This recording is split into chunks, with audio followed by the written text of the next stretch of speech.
truly unstoppable no matter who they seem to come up against. And on the other side of things, Heretics have faltered a little bit. They've slipped from that sort of dominant force that they were within the stage 2 of EMEA. Either way, fully expecting an exciting series. But I think the first 2 matches we've seen from these teams are fairly telling at where they are right now. Setting expectations for Gen.G. Lotus, they absolutely dominated Heretics there in the grand final with Shanghai. Somewhere that they're going to feel comfortable going to. And as Sideshow said, this is just a breeze comp brought through. So although it's a different map, comfort level on that comp should be the same. Karen sitting around mid very late in the game. There's going to be a lot of pressure on Texture to at least drop his one. Spams are good and Heretics find the kill. Now that laneway, all that stands between the defuse and the round victory. Munchkin though manages to drop Woot and they've already destroyed the wingman. Yeah, post-plant lineups already coming in, making it incredibly difficult for anybody to get near that spike. We see Heretics do this exact same sort of post, just sitting back, holding, sending utility on towards that spike, and then just pre-firing this angle. Even still, though, they have managed to get into half, but they need a little bit more, and that time is ticking too far gone. The post-plant, again, on the B site works out. And Gen.G are going to kick things off with a pistol. Absolutely beautiful play from Gen.G. Even with Texture not finding his ones up close, that utility that they have to fall back on is absolutely insane. And we've seen teams falter to exactly like you said, Tom. That setup from Heretics, they're on their way back in. It's a laneway plant. There's only one way that you can peek it. They put down a grav well to try to deal with these players and buy the time to get the defuse. And I think it was a counter grav well that ended up stopping the defuse going half. That was the difference between the round going to Heretics and Gen.G getting off to a flying start. 1-0 facing into an eco. Yeah, a very heavy investment here from Gen.G. They've gone for rifles and every single player. You can't really afford to lose any players here, otherwise it's going to be some severe cost. But sticking with the Guardians, maybe, I don't know, we saw some pretty impressive battles between Ion and Riens when we saw this map played versus FPX. So maybe they're trying to steal a leaf out of the book of the Guardian. Plenty of positions that can be wallbanged. Again, if you talk about that post plant on the B site, we saw Boo attempting to try and do the same with an Odin. For now, though, for Heretics, it's exactly what you expect. Your Sentinel alone on the B site, just trying to get information, and then a 4-man stack on A. Yeah. Even though they've got the numbers, hard to convert the kills up against the rifles in play for Gen.G, even if they do go running into them. For now, though, a couple of shots fired. It's Boo spamming through and almost going down. He's on 15 HP. It's all a ruse from Gen.G. They make early noise, they keep the stack on A, and now the rotation comes in. The pressure onto a man like Benji Fishy, who has a classic and 2 traps to play off of. It's going to be very difficult to find the value. His camera's already been taken back. 30 seconds left. I like the trap we're seeing here up top, trying to cancel out any updraft dashes. But it's just a conventional push from Gen.G, and they know exactly where Benji is. Nice and clean. Nobody else really on spot. And some aim practice early on for Texture. It's going to be another 4K. Add another to the collection. It's been spoken about quite a bit, how many days it's been since Texture got an ace. I think it was only probably mere rounds since the last time he got a 4K, but another one on the books, and more importantly, he's now 2 away from a Blade Storm. Yeah, I think it's been like 14 4Ks so far, give or take. It was 114 days. Can't quite get that ace, but hey, you wouldn't want to do it against an eco anyways, right? We want that to be a meaningful ace. If he's going to do it, maybe it's here. They've still got a lot to work with on Gen.G. 4 Guardians and a Bulldog coming into round 3. Team Heretics invest heavily. All the credits are on the line, and a loss here means a big extension by Gen.G and a big lead early on for the attackers. Same approach, players spread on B and mid, while the other 3 look for some control over A main. Happy to take a fight if they're offered it. Happy to take the orb if they're not. Yeah, I think someone to highlight within this match as well is going to be Miniboo. We've talked about his individual performance. This map, he definitely struggled. 9 and 20, even falling down the gap in mid for one of those deaths. And sure, he came into the series late, again, like leading the way through at the end, but it's definitely dangerous territory if he's not going to have those performances, because well, one of the more exciting things is we do have Meteor back on that duelist with Breeze removed. It wasn't something that he's been playing too recent, but we know he's incredible at it. We see the orbs all farmed up on Meteor. How important it is for him to have his ult for entering in. Trap, it's caught. Texture, will he make it back? Just about. He's safe for now. Boo, not so much though. Dropped after just the one. The spike dropped. They know it's on its way to B, and there's reinforcements coming through. Minibu's there to back them up, but they can't quite stop that plant. They're going to know exactly where Meteor is. Nowhere else really been to stand. Karen's position has already been spotted, and a lot of low players now for the side of Gen.G. Bonus not exactly going to plan, and well, it seems like it's only going to get a little bit worse as we will see Texture fall off the edge of the map. And well, we definitely need the replay from Benji. He even did a little dance, a little emote at the end. Yeah, early on, you're seeing the falling deaths. I don't know if that's off the initial trap. Maybe it pulled him back in. I think he put an updraft into play, and sometimes it can act a little bit like a slingshot. Well, I think he dashed backwards. He did at first, and then I think an updraft. Oh, there he goes. 30 seconds left. Oh, yeah, he was falling for quite a long time. This had been happening for a while, evidently, but he's having a good time at least. And of course, the last round flawless financially. Gen.G are going to be able to go back into this round with another purchase. In fact, they're in a great spot overall, even having themselves a dimensional drift onto Meteor, which we've already seen from Life can really cause mass amount of issues on this map. I think a lot of teams still are not completely comfortable on Abyss just yet. It's still by far the newest map in the pool, and I'm waiting to see, well, if Heretics have got something planned. This aggressive push might be just that. Yeah, the cam is flipped around to mid this time, not looking for the same control deep on B, leaving no one there to watch the push up, hoping the cam will do the job. But it's Meteor's ultimate, and they farmed it up. I expect them to use it in a round like this.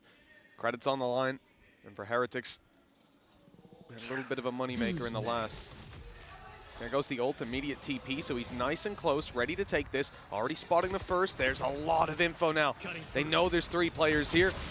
The decoy is going to be used, sending them back alongside the recon. This is site control and a plant for Gen.G. Yeah, this is all they want. Gets them into that post plant again. At least it will do.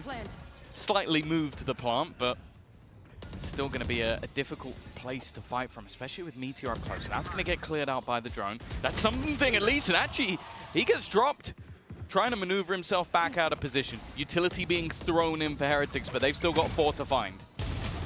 Okay, Texture already spotted, but he's going home! 3 already! Karen takes away the ace possibility, and again, he'll be denied the 5th. But Gen.G win the round, and I guess that's all that matters. Spirits are definitely high on that roster. Dear Lord, he's got all 4 kills in 2 rounds. That's all his kills on the board at the moment. 8 and 2. It's funny, last round he falls off the map, having a little bit of a laugh, and now he's the one laughing at absolutely everybody else. Just so clean with it. And I don't even think there's arguments at the moment for who is the best player in the world. This guy is just tearing everybody apart. Against a team like Heretics as well.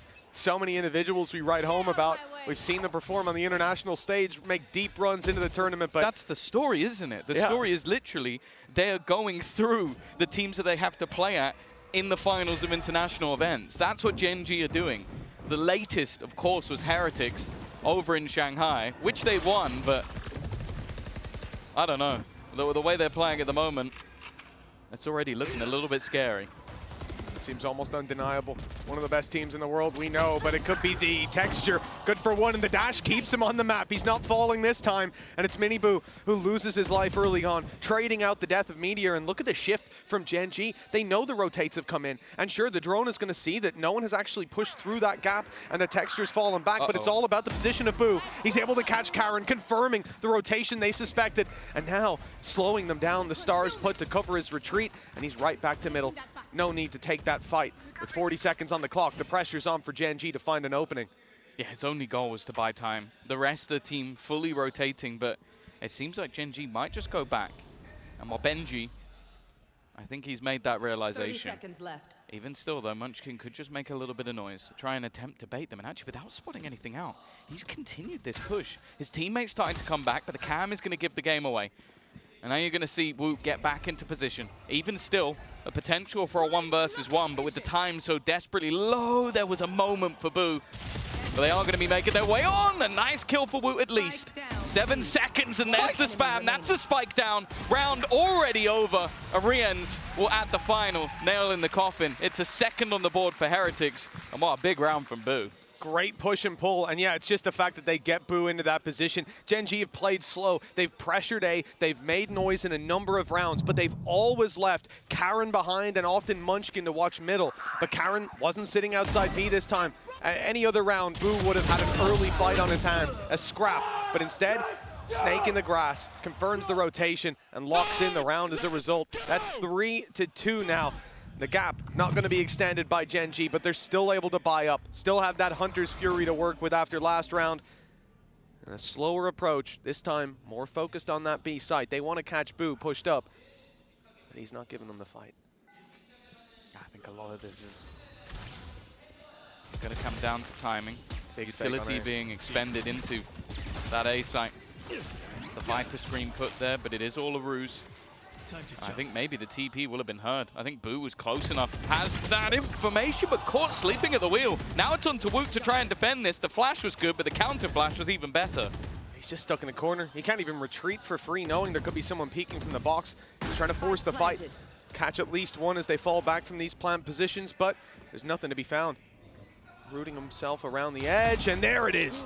The element of surprise against Texture. Nice ranged fight with Karen down. That's some of the utility at least removed, and an early snake bite will buy them a little bit of time. The thrash on its way, and it's caught Meteor. Only one man can defend him. Lackey is firing out the shock darts, delaying the defuse at least for a moment. Hunter's Fury now comes in to do the same. Fired off once, gets its mark. Second shot's good. Third will be a kill, but it's already half. They've got the kills from Meteor though. He got 2 in the space of a second, and that's Gen.G locking in another round. Yeah, I was thinking with the post-plant utility that was available for Heretics, like, Woot did fantastically well, like being able to put the Molotov just to force a player into an angle, then uses the Thrash as well to basically just keep someone in position. And but it's just the late round utility from Lakia. His post-plant has been disgusting. That bought enough time, and wow. This is why we always want to see Meteor back on that duelist. If he was on any other team, that's probably where he would be. The other guy's Texture, though. And Meteor does enough, even in the first. Heretics, you can understand why they would want to go there, so it being removed by Gen.G makes sense. And then for Heretics, okay, they haven't played Abyss. Maybe they're not ready to go in that direction, so they've gone for that pick instead. A hero operator on Miniboo. Everyone else with the pistols. They're going to have a chance. This is one way to try to seize it back. Well, he's forced out of position right away. The spam's back to Lakia, light him up. And the shift from Gen.G to the other side of the map. The question here, it's not even about the numbers on Heretics and where they go. It's about where does Miniboo go? Does he suspect this rotation? I already see him in middle. If he makes it to A in time, maybe they can grab a pick, but it looks like the stack will stick on B. Yeah, the gamble is that maybe he can save the op, maybe he can win them the round with it. And even if not, he has the Blades on for the next round. The bigger problem, though, is that Boo's going to be under serious pressure. And he has nothing to play with. He expects the TP and actually wins that initial fight. Done incredibly well to read the gap of where his opponent's going to be. And now pushing into this. Actually has risks about it. It gives 1v1s at close range. A singular headshot is enough. And Boo's given them a real chance in this round. He gets the smoke up too. They win the fight through the wall. Munchkin and Lakia, the last two alive. And a late flank from Munchkin might just pay dividends. The reveal goes up and he's already spotted one, but Miniboo. Spidey senses were tingling. He could feel those eyes on him. Turns to take the kill, and with that, Heretics win out the round. And it's nothing to do with the op, really. Sure for the last kill, but Boo finding that little gap to play inside of, and the fact that they pressure him. I also thought it was funny. He killed Meteor, and then he shot the decoy later in case they had a second Yoru. But the thing is as well, this is now a couple of times that we've seen Meteor TP into this backside. I think one was the round where Riens gets the opener. This time they even put the Cosmic Divide into position to allow him an angle, but it's just something that clearly Heretics are very aware of, especially Boo. Just knows exactly what that's going to be. And then it creates an awkward fight for Texture. As I said, you're running through a corner of a Cosmic Divide, even versus a low player. That can cause problems. Fantastic read from the IGL, but it does feel like a bit of an oversight from Gen.G to keep giving these early fights in low-buy rounds. Yeah, I think they just assumed after making noise on the other side of the map, that would be the gap that was available for them. The blind stopped Boo from being able to deliver the op shot into what could have been a collateral. Gen.G, second lease of life on this. Another orb taken. Meteor just one away from the dimensional drift. And they have a Viper's Pit to work with. And a low-buy round like this, that could be invaluable. But I see Munchkin's role in this round won't be to get on site and plant it. Instead, he's the one sitting back, trying to catch that late lurk. And had a lot of success with it last round, although he didn't get the kills. He got into position. Yeah, this is the thing. Finances, not great. Really good opportunity for Heretics to equalize this one. Site, however, Could see Pit. it's going to be taken. Yeah, it's whether or not they want to invest it with, maybe if they had a couple of SMGs, the pistols aren't bad, but they are going to risk it. They're going to gamble, and already, well, they're going to have to fight from a disadvantage. An interesting Pit, one that takes an awful lot of control. If you're going to push through it, you need so much, but they're going to have to spam onto the players attempting to tap that spike. Yeah, the problem is they can't even see when it's being stuck. You got to get that a little bit closer. It's going to be a risk. But for Team Heretics, trying to negotiate their way back into the pit is a problem. Up close, no utility to try to drop that diffuser. It's all down to spams, and right under their nose, it's coming across the line. Already, the round is sealed. Texture, a formality as he falls. And 4-4 we go. A nice attempt on a low-buy round from Gen.G, but it doesn't work out this time. No, I think, again, either it was that they wanted to try and just leave a very narrow angle that you knew the player would defuse on just outside, or they were maybe hoping it just went a tiny bit deeper. That's the only other option. I don't mind the idea, because a lot of the time you're going to have to force people to try and run through the entirety of that pit. Nonetheless, a single ultimate expended, not a whole lot of damage. And that operator's now going to go back into the hands of Miniboo. He's looking for an early fight towards this side of the map. And well, unfortunately, he's going to be met with Meteor. Well, actually, Meteor seems to be going towards the back of the site for now, just taking the control to dash in from Texture to meet him. They've got boots on the ground, and Team Heretics decide not to compete with this one. The decoy sent through, just ignored. Gen.G, oh, they have Texture going up close. Now for a second, he's going into that right corner, but the smoke's fading. They'll tuck away and play this post plant with the squad. Immediate flash. Drone to follow. They're going to know where Texture is, but the rest of the team is still elusive for the rest. And even still getting past this double duelist could be tough. Texture combining Meteor with another. And although they've lost Munchkin, I don't think it's going to matter. Lakia doesn't quite connect. Benji's been given a small opportunity, but again, Texture is there, leaving it to just Boo, and he won't last long whatsoever. Gen.G extend their lead once again, and once more, this double duelist is as fearsome as ever. I love the setup. Yeah, it's the fact that you've got Texture taking the initial fight, tanking the drone at the start, and then he's swinging back, spraying them while Meteor jumps up top. And then later in the round, you have a little bait onto Woot. He's looking one way, ready to take Meteor down, and he gets swung from behind. Absolutely gorgeous from Gen.G. 5 rounds on the board now. And a chance to push it further. If they win this one, again, credits are going to be struggling on that defensive side. Big opportunity for the attackers. Of course, a lot of the success came from Heretics with their post plants on that attack. Even though things went to OT, they really were disgustingly strong when it came to the B side. As we've seen from the other side, a much faster paced move here. It's going to be Benji completely caught off guard. Meteor's already managed to get that open. Arians is still trying to just hold on to some ground, but the A site almost completely lost. Yeah, Rians doesn't want to overcommit to this. He's heard a player come back up towards the top. They're ready for him. But another smoke goes down. The spams favoring Meteor. He's lit Woot to a fraction of his HP, down to 10. Texture falls. They're conscious that Meteor could be coming on the flank. Woot looks away just as he rounds the corner. That's going to be a late flank potential. But look how far behind someone like Boo is. If they lose these players in the spawn, it could be over. Although Miniboo's quick to correct. Keep it into a 3v3. Late flank by Boo, spotted. Known he has to win this fight to give them a chance to be able to pressure these players, but it's Lakia to come ahead. Miniboo already on his third, hunting down the ace.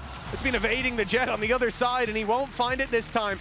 Hunter's Fury burned up at the end, but it's for a round win, 6-4, and Team Heretics now in the dirt when it comes to credits. Yeah, it was just to make sure that even though Miniboo was fighting, they got rid of the wingman. The defuse couldn't come through under their nose, and, well, 6-4, a 2-round lead. I've been liking this sort of pace change Like, with the fact that just immediately taking down Gen.G, like caught from behind, wasn't aware of how far they managed to get up mid. And from then onwards, again, it seems like once they get the sites and get into the post plant, it's been incredibly difficult for Heretics to get back into these rounds. Texture. Bladestorm active, and on the other side, again, some severe weaknesses. I bet Miniboo got a little scared there. I think we all grabbed did. onto that rope. Yeah, I was worried. Small clench. You know, they almost had last round, right? Heretics burned up the Bladestorm alongside the operator just to try to make that retake happen. So now there's a big disadvantage in those fights, and you see it manifested. Karin, though, able to find Miniboo, but it's traded out with Texture. Wooed up close, playing through the smokes. He hears them falling back and has to make a decision on whether he hunts them down. It's a risk. It might just be worth taking this time. Catching them in the orb, but Meteor pulls out the gun just in time. Steps are heard by Boo. He's only got a Sheriff. He might be able to find some value as they cross. Yeah, he's been in this position before, though. It seems like they're still unaware of it, and he's actually done a lot of damage onto Munchkin as well. Even still, though, Meteor's just farming. Rien's left.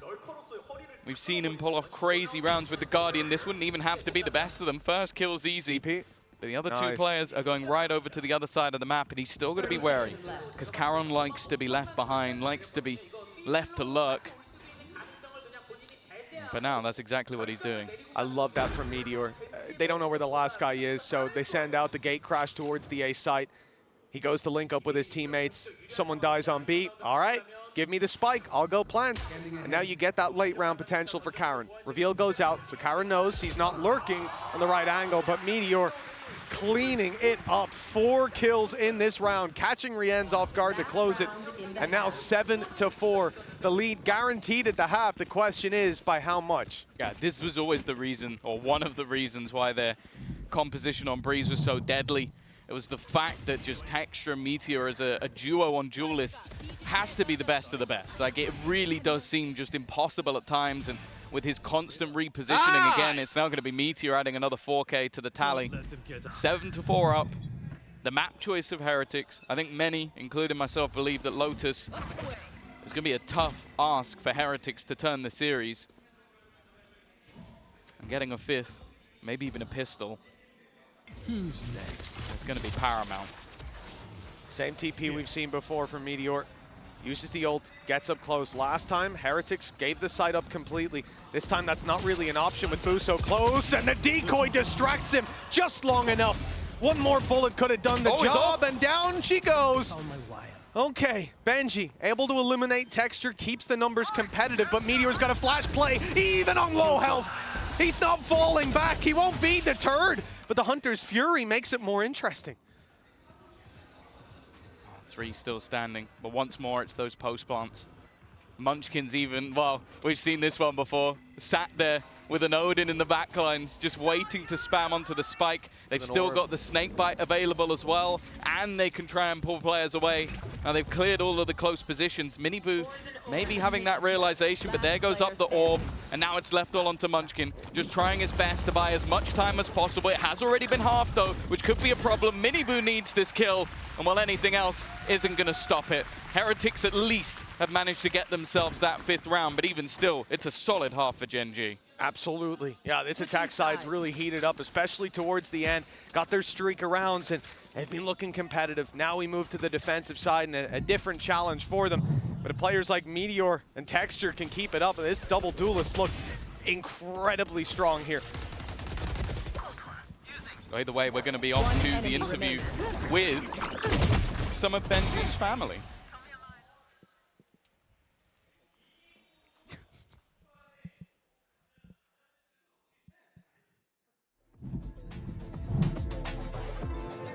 I think the Gen.G fans might be in the house. You could hear the roars in the rounds they were winning. 7 already on the board, and this pistol could extend that lead. I will say the rounds they were winning were maybe a little bit more exciting though. Just the explosive 4Ks we've seen from this squad, be it Meteor or Texture, and I don't know if they're going to be stopping anytime soon. Speaking of that, just look at Miniboo, straight sprinting in towards the B side. It seems like both teams have a similar idea, but already it's going to be the, well, almost flood back in immediately. They don't even look like a retake. They're so fast to get back into the site.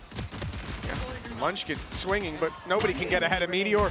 He's hunted down another one. a 4K, which seems to be Gen.G's speciality. An 8th round now locked in relatively flawless fashion. And that is a strong start to the second half in a map that we need to see Heretics win if you're a fan of Bind. Because Lotus, let's just say Gen.G are pretty good there. And they certainly were last time these two teams faced. It's so easy to forget when a team has someone like Texture, how good Meteor is at the duelist role. Like, this guy just pop flashes back into the site, and 4 players are dead within a matter of seconds. Like, they really are just diffing the side of Heretics at the moment. And well, another pistol under their belt. For the side of Heretics, you can't really have much in terms of a reinvestment, a pistol or two, maybe an extra bit of utility here and there that could be expended into this round. Other than that, just another chance to farm up some extra orbs. And with Meteor already 2 away, I kind of want to see him go hunting here. We may well see that. There's already a gate crash put out towards the B site for a quicker rotation. I think that's going to be a big factor in how those, certainly the early gate crashes are used from Meteor. They haven't fought for A main. It is being spotted by Karen and no one around the area. As we can see, if they did push up and take that space, it would be in a bit of trouble. A late clear by Heretics on their way back towards this angle. And Karen, well, he doesn't want anything to do with it. Good thing as well. The Gecko Flash was just seconds away.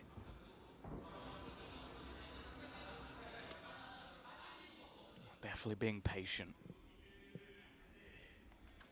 But the expectation here is that you're not going to see too much aggression from the side of Gen.G in a round like this. You have such a huge weaponry advantage again. It's only really Texture that hasn't invested into a rifle. They've been going very heavy in these second rounds, making sure the conversion is there. And, well, with 35 seconds left on the clock, this might just be a shooting gallery for Munchkin. He's waiting, doesn't have a lot of support. This might mean that they can either get a trade or get themselves in for that after plant. He's going to try his best to slow them down. The snake bite does keep them in position for at least a moment, and that's long enough for Lakia to strike. One more shot down below to Woot. We'll deal with him, and it's just Boo. Nice and easy for the side of Gen.G. 3 rifles carried forward. The Guardians will be in full effect, and a 9-5 lead at this point. Heretics really need to start putting rounds on the board, or this one's going to become a pretty bleak outlook on the series. Yeah, they at least managed to get rid of 1 rifle, but as you can see, like I think it's probably just going to be Lakia. Yeah, Lakia will play with a pistol, so with how good the duelists have been, it might not even matter too much. And already, there seems to be crunch time for the side of Heretics. As it was said on the desk, I think losing your own map choice in this series is seeming like a bit of a death sentence, and with them being 4 rounds down already, it's seeming a bit more problematic. Meteor as well, with how he's been playing, you can understand why he's feeling confident. Drones going up on the other side, and Munchkin again is already going to do serious damage on the entry to the site. Oh, Meteor's being caught. I think he might have gate crashed in, but he certainly didn't gate crash out. Mosh Pit takes him down. They know Munchkin was up top as well. Decent bit of information to work with, and it's the fight onto Mini Boo that Heretics come out ahead with. Now a 4 versus 3. And one of those players left alive has the weaknesses. Crash put through, no conversion on it, but Karen goes down. It was the aggression up top that got yet another advantage. Almost slipped away with Benji fishing, and it does in the end. But with Lakia down, a 1 versus 3 for Texture. A big round from this man. We've seen plenty of them. 8 bullets left and no HP. 9-6. Heretics are back on the board. Yeah, an important round for them to take. I was definitely a little bit worried with how things have started off, and I think what we've seen from Munchkin so far on this B defense is that a lot of the time he's going to be able to get them the opener. Just with pre-fires, he's very ready for any sort of B aggression with counter utility to slow them down, but it's the aggressive pace from Minibu. Catching a couple of players off guard, solid utility from Woot, and I think this is so important. As said, last time he played this map, he was 9-20. He's already beaten that and up the top of the board for the team.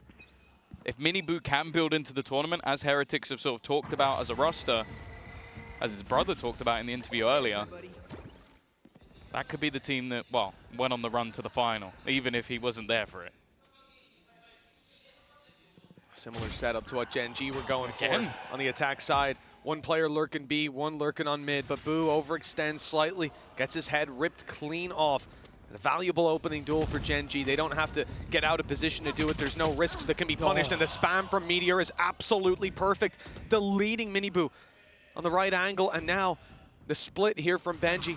2 players through main, fighting Meteor and still not able to drop him before he draws blood. Gen.G's the last man standing, 1 against 3. Spike dropped in the open. And at this point, they know where he is from the door breaking. He needs to isolate one. He'll get the first chance and actually manages to win that. Uncharacteristic from Texture. And now has the information of where both of these players are. Karen just waiting.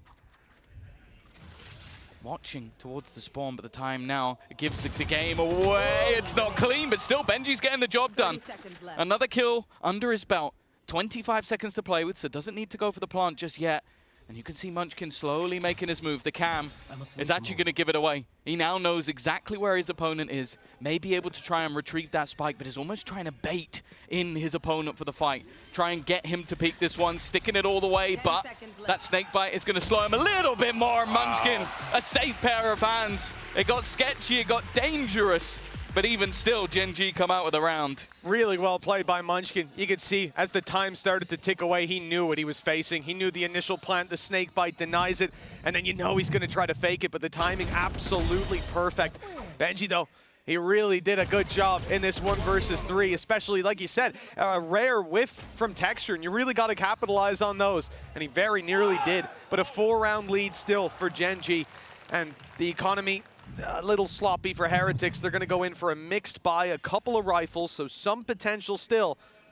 But Gen.G certainly seem to have a commanding lead over this series, over this map at least so far. Yeah, the scary thing as well is they are getting ever closer to just having every single ultimate online. Like they are a couple or 3 orbs away. You missed Boo. Yeah, Boo has managed to get past, but the thing is, it depends if Karen is just going to decide to try and give up this angle. With the way that he's peeking it, I still feel like he's going to be safe to win the duel. Utility being thrown in, potential that the rest of the players are just still going to try this dive in towards the B side. Hasn't been successful so far. Great flash, but even still the dart is better. Texture this time there with the opener. Karen does go down though. Again, we see these lurks from Boo, and this time it's successful. They'd already planned on going back towards Boo. You know, he felt that he had the space. He heard the steps as they backed off, the Astra Star on B, and he took it. But winning that fight was essential. Otherwise, this whole squad would be left in no man's land. Instead, they can capitalize on the space. Ult by Meteor to grab the info, and he sees them. Grabs back site control. They've already flooded back in through the choke point. Now they just have to fight on the sides, and the drop from Lakia, it buys enough space. The kills swinging either way, but with Boo on 20 HP, it's down to Munchkin again, but this time, it's Heretics coming out on top. Gorgeous shot from Boo. He had to hit the first, and this time he did. He only had 3 bullets remaining, and he was just confident in connecting that first bullet. Also incredibly low on HP, so I don't even know if he would have got a second chance, but this is what he's been hoping for. We've seen a few rounds now where he's been taking these fights on the other side of the map from the team, but I don't know if they would have expected him to be able to do this much. A big round victory, a boost in economy, and more importantly, it has sent the opponent's money straight down into the ground. A chance, potentially, for Heretics to build back into this one. Absolutely. Yeah, they might not be able to buy weapons, big ones at least. They've got a Sheriff or 2, but it's the Blade Storm I'm worried about. Texture's had a lot of big rounds, starting it off with 2 4Ks. Mini Boo on the other side. No, it's the headshot, what? but the wall got in the way. Texture lands the blow, and now finds themselves an advantage for Gen.G. However, the push is coming in on the other side, and, well, just look at the weapons there. It's a Sheriff and a Classic.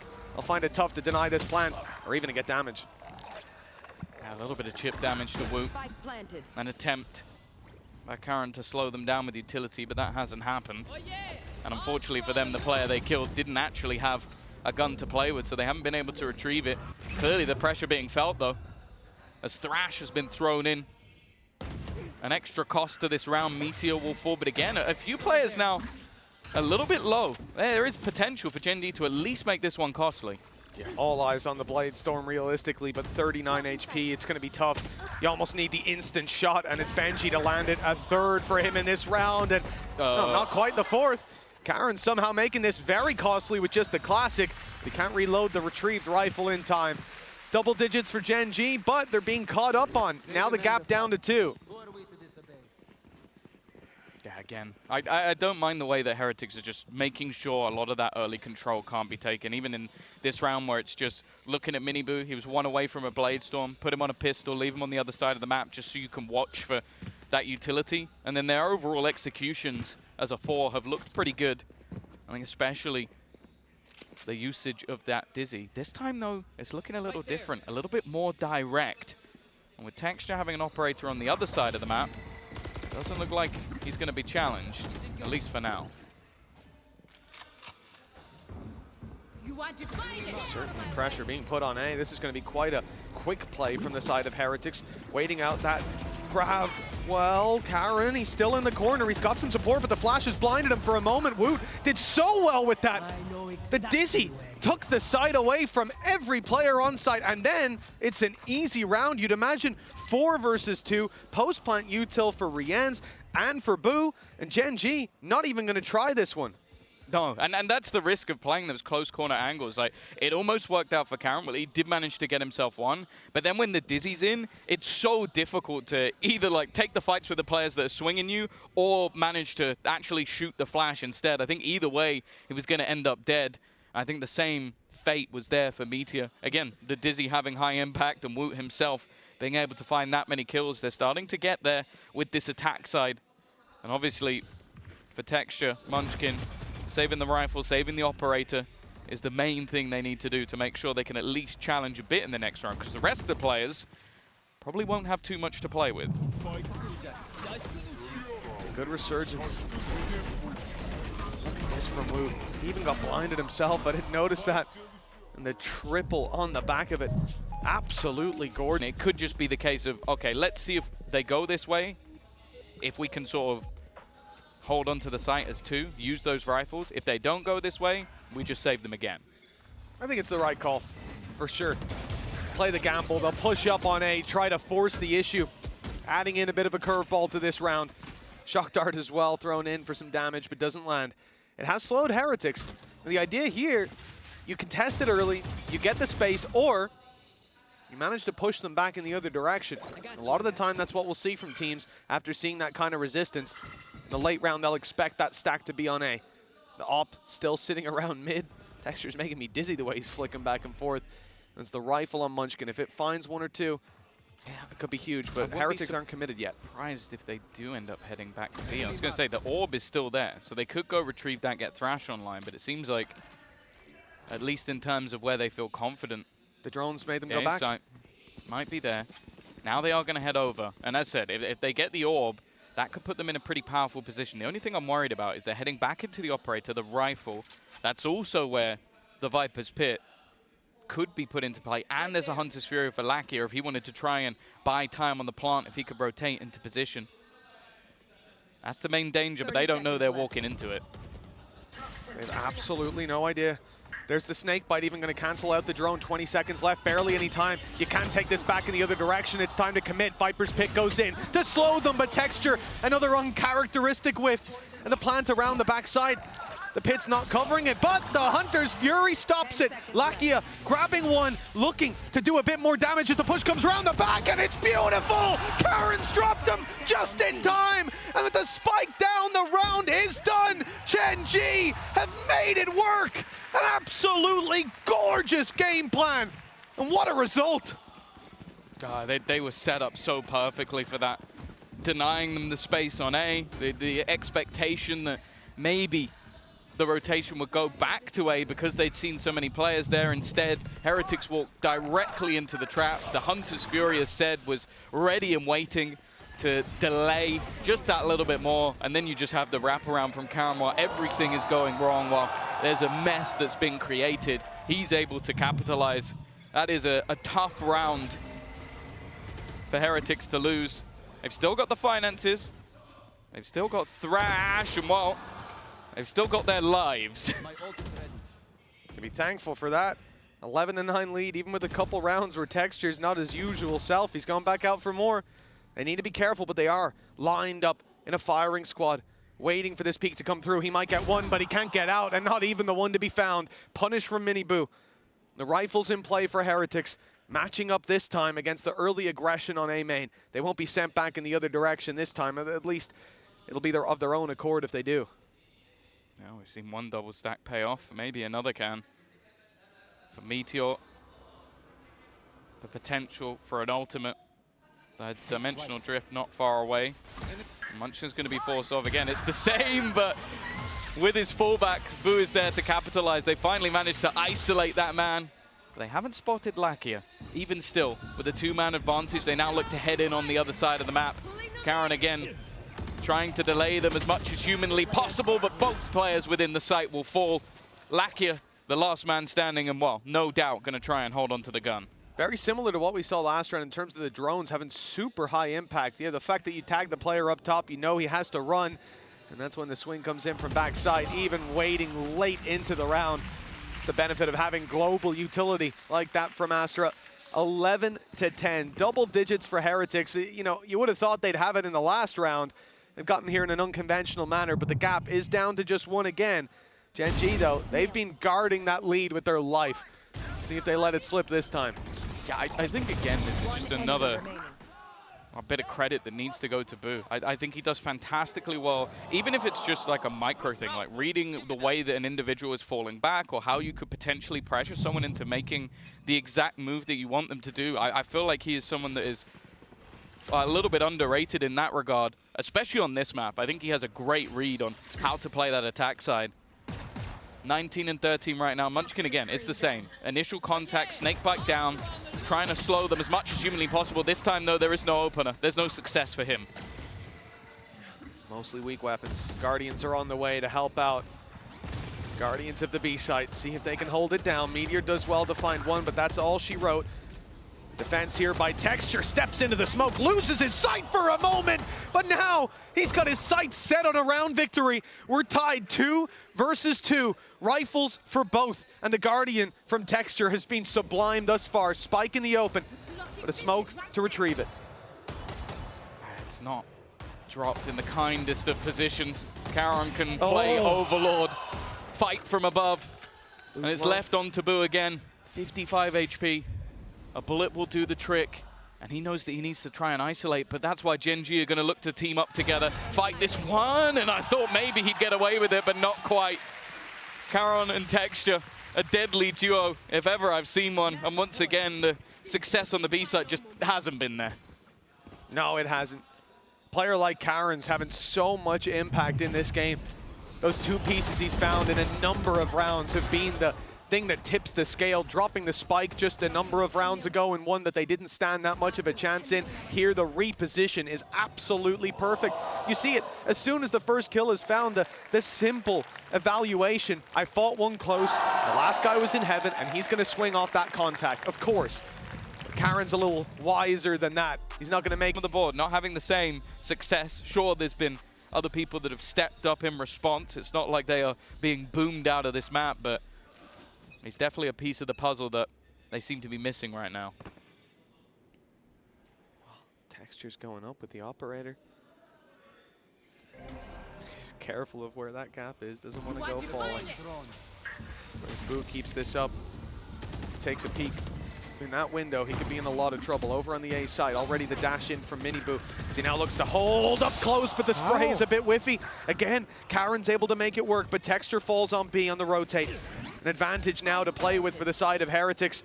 Gen.G are going to have to try to recover this in the post plans. Heretics have given up site control completely. Someone's getting pulled off the map. Already the spams have done so much damage. Lakia gone. Meteor and Karon, an ultimate available, but probably not going to be used. They just can't beat this firing squad, and while Meteor's position has been revealed, he's going to have to clean these players up so absurdly quick, and Boo has already fallen back into a much more passive position. Doesn't want to give anything away, and even if it's going to be Rienz that doesn't get the kill in the end, he's got teammates to fight for him.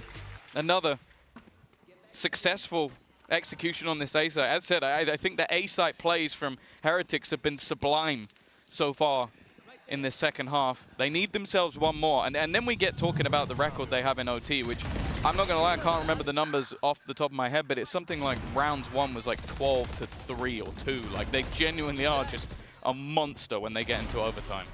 Yeah, once they have that little breather in between the halves. Someone like Boo always capitalizes on it. Has he lost his voice? That was a little bit quiet for Gen.G. Don't know. Going, okay, this second half, you lost the pistol follow-up. Other than that, you have been the better side on this attack. Can you now convert this? And I'm looking at the setup as well. I don't know what the read is. Maybe just for the fact that it has been such successful A-side takes, but there is an open B-side right now. No shields, no utility on Munchkin. He is playing this just with a Bulldog, and it's because they want that mid-aggression early, but they don't get the fight there. Instead, it is the B-site that's threatened, and Heretics have definitely picked the weaker spot. They found the gap in play. Ult used by Meteor. He's got his decoy still to work with. It's going to be set up soon, and here it comes. The big play. The spray is good. Mini Boo dropped immediately. Flash for backside. And the spray from Munchkin, good. Good job, he's got that rifle, and Meteor spearheading this push. They've got the advantage locked in. That spray has done a lot of damage to Benji's below half. Sitting inside the cage just behind it. It's faded and left him with nothing. Now a 1 versus 4. They've used the divide to try to spray, but he can't with the cosmic divide. Absolutely gorgeous from Gen.G. They get it across the line at the last second. Played it out last time, and it was still very labored versus FPX. Now, I agree with what Neozinho said. I think FPX are heavily underrated, but if you're scraping through a game versus them, what are the chances you beat Gen.G? Exactly, yeah. FPX played a fantastic game. We were impressed by them, but a lot more to be desired from Heretics if they're going to make this one competitive. Opening it up, Munchkin's down to 22 and Karen's down to 0. Control for Heretics towards Rubble and mass rotations towards this C site. There's already 2 players sat in waiting. It's Benji Fishy and it's Rien's, but they've been pushed back by that orb. Tech's just going to look to try and play through it. Always fearsome in these pistols. They're doubling up. They're expecting it. They're waiting for him, and that works out for them. No trades to be had, and Rien's dominating. A good start for him with the pistol under the belts of Heretics. Last time around, Heretics started on the attack side, so a little bit of a different scenario. But they went 3-0 up, Tom, and they lost 13-4. It was a streak from Gen.G, and they did not let go of those reins once they got their hands on them. For now, well, it starts out a similar way. Pistol round to Heretics. The second, well, should be a nice light buy from Gen.G. I'd be surprised if they go crazy and force it. And yeah, we're seeing just some classics and some sheriffs. Correct me if I'm wrong as well, it was both pistols in the last map going the way of Gen.G. They were buying in with the 4 rifles as well, so it seems like both teams have a similar philosophy, although Guardians versus Bulldogs. But obviously, again, it means you can only really afford to lose 1 player. Mini Boo's going to try and get aggressive, earn up as many orbs as he can towards those showstoppers. But that's the thing, an incredibly close map, a map that I think that you look at for the side of Heretics and go, okay, they probably could have taken that without some of the crazy plays that we had from either side. But with a pistol or 2 under their belt, could be a very different story. The fact is, though, it is a tougher map and a better map for the side of Gen.G. Already, this has been the sort of change. Like, Woot was previously on that initiator, swapping with Boo, and now he's playing that more aggressive warrior, which at times I don't necessarily mind, but I don't think he quite, I guess, did it as well as Boo did prior. But Boo did incredibly well on the fade, so it's kind of like a much of a muchness. Yeah, we definitely saw the Rubble control struggle, where when Boo's in play, that's sort of his staple, and the way he locks that down round after round. Boo, well, he's locking down control over Rubble one way or another. Got himself a long-range kill with the Bulldog. They have 20 seconds. Hold on to the control with 20 seconds left. Yeah, Gen.G have no choice now but to go sprinting into the site. They've got to run it down. Now, luckily, there is only 1 man actually within the site. If they can isolate that duel, they'd have a chance. A spam from Woot is perfect, but they just have to die now. They just have to die. They don't even have time to actually plant this one. They're just going down with something. This is very, very peculiar and might absolutely destroy. Yeah, they didn't even pick up the weapon. Try their money. I guess they did a little bit of extra damage, and they're still going to be able to get in with the light shields, but yeah, definitely one where I think they let that clock go down just a little bit too low, and because of that, there are going to be some pieces missing. Like, Texture can't afford himself a boom bot because of that, and can't buy up with the heavy shields either, which versus some of the guns that are on the other side, that could be a fairly big problem. I think a lot of that round, the philosophy was just to figure out how Heretics are set up and get a feel for how those rotations come into play, but like you said, they just ran that for a little bit too long, and then the clock became their biggest enemy. We're going to see a 2-0 lead for Heretics. Rifles in. Gen.G Fishy down to 11 HP to start this one off. Gen.G having that full buy. It seems to be that they're set up for the B split. Last time, they broke the alarm bot right off rip. And there was a one-player rotation in, but not much contact outside of that. I think they're going to try the same here with the turret down, make noise on A, and then go through that broken door. Oh, the timing of the fight. Both players have the information, but with control lost. Fighting for this one definitely has a gamble about it. It's seeming like they may end up just going for the retake here on the Heretic side, but with the weaker weaponry, that's definitely not going to be easy. Yeah, this is Gen.G playing off the info they got in the last round. It may not have been an ideal conclusion, but in the early round, they at least felt it out in a way that gets the spike on the ground, gets their opponents on the back foot. Like you said, weaker weapons on the retake, already damage done to players like Gen.G. It's not going to be easy. There's still so much utility for Gen.G. They didn't expend much. Nade good for Miniboo, though. That keeps it competitive. Rienz does well to trade out, but now the pressure's on because Meteor's hitting everything again. Rienz can't even get out of here. He's stuck in the corner. He's being watched on the way back, and it's Meteor staring him down. That man doesn't miss a shot. Another Gen.G 4K and a round on the board for the attackers. Yeah, I think either we're going to have to start counting his 4Ks before he gets another ace, just to see if he can actually catch up, because he's already had a few in this series, or we just have to combine the statistics and make one much bigger number, which, because everyone loves big numbers. Either way, it is going to be a buyback. A little bit of extra damage done, so it's not necessarily the end of the world for Heretics, but with the blip that happened in round number 2, maybe would have hoped for a little bit more. Nonetheless, the only ultimate that's relatively close is Meteor. Miniboo's already dead. Again, we talk about that robo control. It was a struggle for Team Heretics. Okay, 2 HP on Lakia, and he's gone to another spam. That's an unlucky start. But yeah, the robo control hasn't been fantastic, although those spams do recover some of the advantage. Still sitting towards Gen.G, though. It's a big map. Those rotations, not as easy when you've only got 4 players. Yeah, they're taking their time. Boo holding the tiniest of pixel angles. I can tell you for free that my eyesight isn't that good, but somehow he's able to see absolutely everything. Fallen back off of the nade, paranoia through, but there really isn't much support. It's taken a long time. I don't think they believe this was the real push. It means that the IGL is having to try and hold the line on his own, and it isn't going to go well. Gen.G, Rienz, gonna have to full retake this one. Gen.G actually going in a little bit early, and I think he's been spotted. He has, and you see the ping go down from Munchkin. He knows exactly what's going on. Steps out of the way. Oh, but Gen.G's aware. He knows there could be a player here. It's all down to timing. Which way is he gonna be looking when the swing comes through, and it's the right way. 2 versus 2. Kept competitive. Turret goes down for the info. Turret goes down indeed right after. That spike ticking away. They've decided to play the long game. Reposition up to heaven, take it together. The steps will be heard now, though, and the headshot angle from Karen, perfect. Meteor, the man who's been finding 4Ks in so many rounds. He's only got 1 kill between him.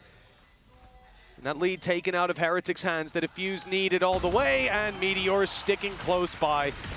2-2. Now tying it up early on. Gen.G won't let Heretics have much of a lead. No, and a safe pair of hands. And you can already tell with the way that this map plays out, you have high expectations of late rotations in rounds, because you can very easily split back through the broken door and even make a run all the way back to the C site without too much information being there for Heretics. So they, even though there was a nade put through, there was smokes, there was so much control clearly being fought for by the side of Gen.G, the 2 players on B and C didn't move. So it came down to just, okay, can Boo do a lot of damage? The combo's perfect, but it's the worst player to catch. Just able to TP out of there before the real damage can be done. And again, Miniboo is already knocking on heaven's door. The Prowler didn't clear it, but Texture did. Woot not going to be happy with that one. He thought he'd managed to thread the needle. He found out the hard way that he didn't.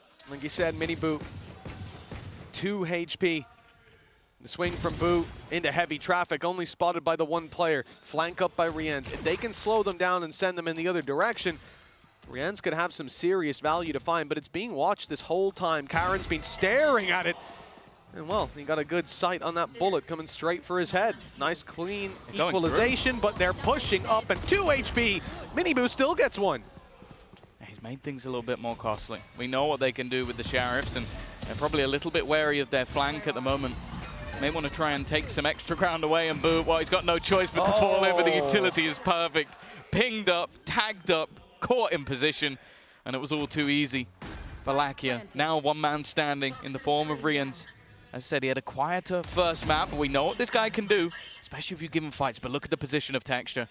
He's coming up behind him. I think this will be the freest kill ever. Meteor even goes for a swing just to make sure that if there was any contact, there was no way that his teammate doesn't get that kill. Few big rounds from Meteor, and we've got a lockdown online for Gen.G. But take a look at Heretics when we get it on the screen. They've got a little bit to work with. A Viper's Pit, a Showstopper, a Nightfall. A lot on that defensive side to react around and potentially turn and tip the scales in their favor.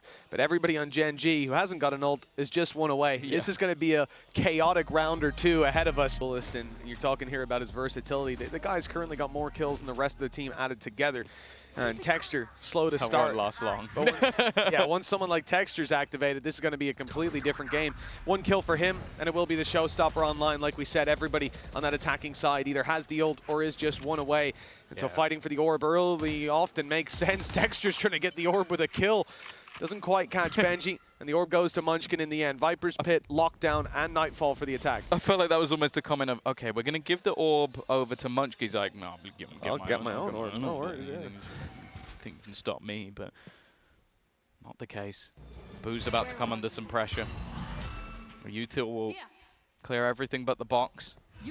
Paranoia set up, and in fact, the lockdown put into play.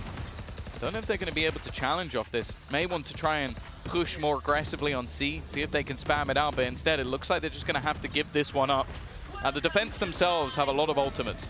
Nightfall, Showstopper available, even a counter pit could be in play, and in fact, they've used the Showstopper immediately, just trying to catch in case he was close on the pit. Might have been better to use the Nightfall first, but I guess the success was there anyway. And then they've sprayed Miniboo after the Showstopper through with an Odin, and the Viper's Pit activated at an inopportune time. Riens pops his ult and gets shot in the head, and now it's all left onto a man decaying inside a pit. Just like the chances of Heretics in this series as round after round goes to Gen.G. 4-2 in the lead now. That's 4 in a row, and a little bit of deja vu for the Heretics squad as the streak continues.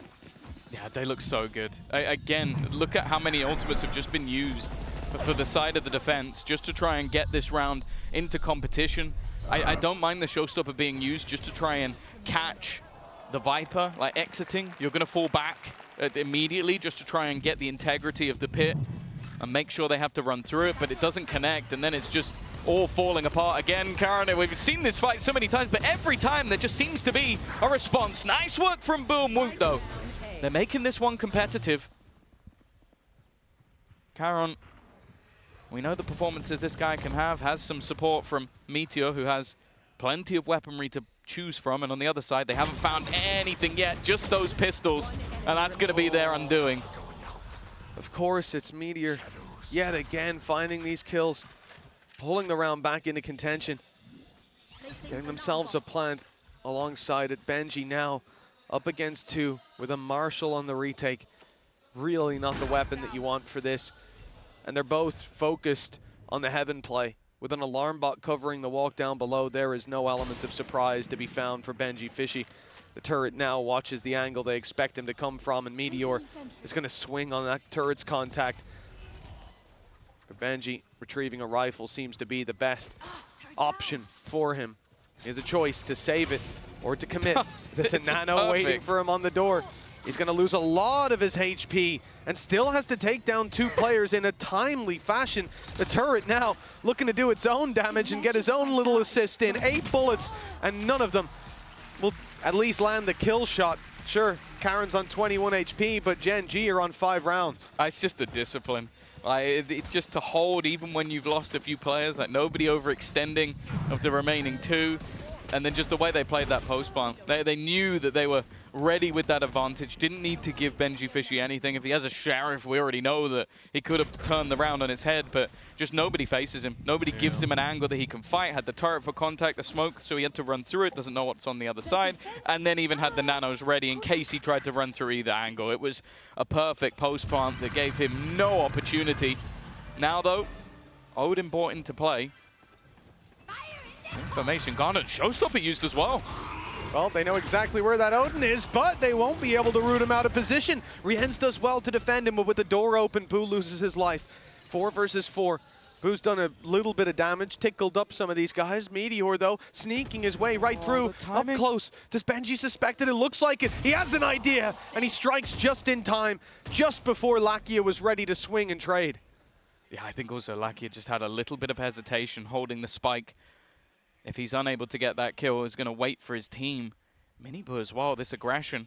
With the loss of Meteor, it means that the alarm bot was offline, so he can get at this flank. It's not expected at all. Munchkin walking backwards into the angle, but Minibu's looking for a little bit more. Still only going to be the one, but with the lockdown in play, they're both going to have to be forced completely out of the site. Lakia is the only one that can really hope to try and do any damage on the way in, and the counter spam is better. Yeah, Karen, 1 versus 3, and the spike already being diffused. Catches one on the side angle, but needs to get on that diffuser immediately, and Rienz buys enough time. The kill locking in the round, now 3 for Heretics, and at least we won't see a complete repeat of what happened last time. They've broken the streak of 5 here and now. And look, Gen.G, they're not in a super healthy economic position. A lot of the time you'll see 5 rounds in a row, and a team can buy 2 or 3 times in a row. But remember how many players they lost in just the last, and there's been damage across the board in most rounds. Yeah, a good round, a solid one for them to win, as you said. The damage is definitely going to make things that little bit easier. We've also seen a lot of ultimates expended by both sides, like the Showstopper dissipating as well. Minibu immediately forced off the angle. We haven't seen a mass amount of fight for this C site. A lot of the time, the control on A being a much bigger part of the game plan. I thought for a moment Munchkin was going to find that. Reens, though, clearly feeling confident in that fight, knowing there was spam going elsewhere, just went running up and gets the opener for his team. 5 versus 4. Minibu no shields on the site, but he's got Wu with him to help him out in these duels. Doors being opened and closed a number of times. It just keeps spinning around. See if Heretics get out of their way on the B site. There's still 2 stacked up ready, and the spray from Boo is absolutely sublime. Gorgeous stuff. 4 versus 2. And there you go. Meteor, although he finds the 1, there's just too many bodies swinging into play. Yeah, 5 to 4. They've found their footing. A decent couple of rounds, and as you mentioned, that economy now starts to become a bit of an issue. I think they might still be able to scrape a by with some low shields, or maybe just even juggling rifles around. Maybe there'll be one player here or there that isn't going to be able to get a gun. The question, though, will be, did Gen.G want to gamble it all here? And honestly, with the ultimates that they have online, I think the answer should be yes. You're 1-1 away from a lockdown. Nightfall available. Okay, the other 2 are a little bit further away, but these are ults that can definitely pad the gap. The thing is, though, Heretics aren't just going to sit back. In fact, I was about to say Minibu's doing the opposite. He went running initially, but after not seeing anything, they're going to fall back to try and stack up some control on B. Maybe a bit worried that if they've gone light, they've gone for SMGs, this might be the spot that they hit. Gen.G even considering adding a bit more to that defense. Dodge the turret to start with, trying to creep their way around Mound. There's no way to cross that, but maybe we'll see. No, I was thinking we'd see a smoke go down.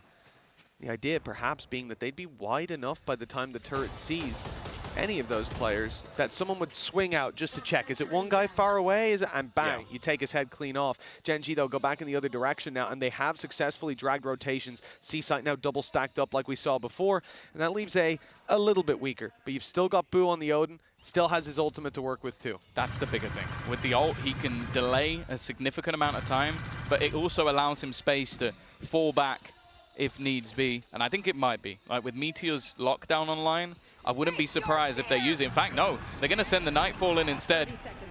An immediate, aggressive push coming out from Texture.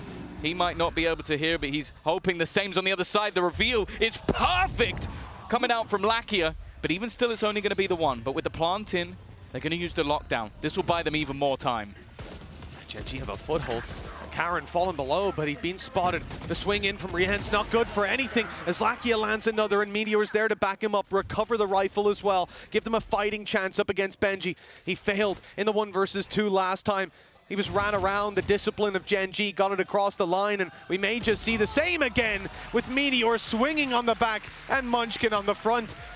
Another round for Gen.G, the attacking side building up quite a lead. And let's not forget their defense was sublime last time they faced. Yeah, I love the way that they combine ultimates together. Like, they basically force Heretics to rush their retake, and Benji's nowhere in sight. Like, they have to go, or they have to wait. And either way, they're going to be left with so little time left on the clock if they do, that they're forced into a more aggressive take. And when you have weaker weapons or even a piece or two missing, that's exactly what you want. You don't want to allow them that time to use the utility. Gen.G, it looks like they're going to battle for this position again. We've seen the same attempt at seize nades before, but not this time. Wall dropped to see Texture attempt this fight onto Woot. The problem is the swing up close that could come in. Boo is just tucked, and Mini Boo's backing up the fight inside the door. The seize nade absolutely perfect, and Woot, he can't get himself out of there in time. Caught trying to take a fight and at least make his lost life worth it, but Texture, well, we talked about the round where he'd be activated, and it's 3 kills already under his belt. Perhaps it could be the ace, but Meteor's waiting to try and deny that. Benji Fishy facing the glowing gun. The spray is good. He's down to just 1. Plant in on the C site. At least I think so. There we go. And Karen has lots of teammates rotating. I was about to say, Benji's not actually that far away, but yeah, it would have had to be a gamble. He's 20 HP. And that no one else was on that side. Instead, looking like it might just have to be a save. The economy for Heretics is in the bin. And after they finally get themselves back on the board once more, it seems like more of the same. Whatever aggressive take they've attempted, again, I have to give the credit to Lakia. The C's, I was wondering where he was going to place it, but just catches 2 players, forces them into a massively aggressive push, because otherwise they're dead to the nade. And it's just like, you're going to force players into an angle that Texture's holding, you're dead. You have to hit some crazy shots, and unfortunately this time it wasn't to be. But I just feel like his utility is nigh on perfect. Like, it really is hard to give too much criticism, and it's one of those things where you look at the depth of this team, not just in like raw firepower where we can talk about Meteor and Texture all day. Like, we could sit here for the next hour and just talk about how many kills those guys are going to get, but the supportive element of utility that comes alongside it, it just makes it so difficult for teams to actually have a fair fight versus those players. Well, that's exactly it, Tom. You know, they are deadly weapons, and their teammates are very good at pointing them in the right direction, finding exactly where the targets are. The spotters to the snipers. 7-4. Gen.G with a big lead. An expected strong half coming up for them. And Team Heretics, they can't be feeling too great about their chances here. Showstopper activated and fired through just for the space. It's crowd control. Door opens. Mini Boo meets a bullet to the head from Meteor. But the trade is there. Keeping it alive with Benji Fishy catching the aggression from Texture. Gen.G don't have any advanced control. That's why Karen goes up inside the smoke. He's got himself a nasty angle, but he is isolated. I like it trying to hold. Last time he attempted these spams, he got taken out. Karen may just have himself the battle here. The spacing, perfect. The Caesars caught them again. They can't move. They're all in that little back corner. And instead, just playing off angles. Karen with another, just dancing around his own utility, connecting every bullet. We haven't had to talk too much about his individual plays so far today because of the presence of other players, but when he's needed, that's exactly where he arrives. Boo, he doesn't even have the time to get anything done here. Eventually, Lakia's there, and while both players will go down, but why would they care? That was the last round. Man, Karen, the closer, this guy just keeps finding those essential kills. Sure, he's 8 and 9. Might not be the easiest one to hail. The scoreboard Stevens, obviously, pretty much everyone looks at Meteor, but this whole team has so much depth. An unbelievable challenge ahead of Team Heretics. We'll find out how they fare in half number 2. They won the pistol in the last half, and other than that, in buy rounds only managed to win a couple. The sheer force that Gen.G are coming in with, they're looking like a shoo-in for the playoffs already. Nobody surprised by that, but when this group was revealed, 2 of their previous finals being fought versus these foes, And I'll be honest, right now, they're making it look fairly easy. Munchkin, oh, it's almost identical to the last map. Just ready with a snake bite. Going to do some damage as they run in, but not anything too deadly just yet. The plant secured for Team Heretics. Yeah, let's see if they can have back-to-back pistols. That injection of rounds could help them out. It's actually the only place they found success. The Masters Shanghai Finals. Rien's not able to land it to start with, and Gen.G flooding the site. 3 quick kills leave Boo and Woot locked out in main. The defuse underway, the swing good to start with, and they think that could still be being defused. Got to take the fights. Although now both players have been spotted, both players have been tagged down low as well. Gen.G on the back foot out of nowhere with Texture stepping up in the headshot for Boo. Low HP on both, it's just a few bullets and he'll go down to the nade in the end. But a Red Bull clutch nonetheless for the side of Heretics. We're so close to him falling, and then I don't know if we would have had enough time to defuse it anyway, but just the fact that, again, that individual play coming out to save Heretics, get them a second pistol run, get them a lifeline, and a needed one at that. That first half ended in a fashion of very little to play with, but this is the guy that, when it came down to Shanghai, was an unbelievable performer. Put himself on the map. Bear in mind, when we started off this year, Woot wasn't even eligible to play. Like, he was too young to even be playing.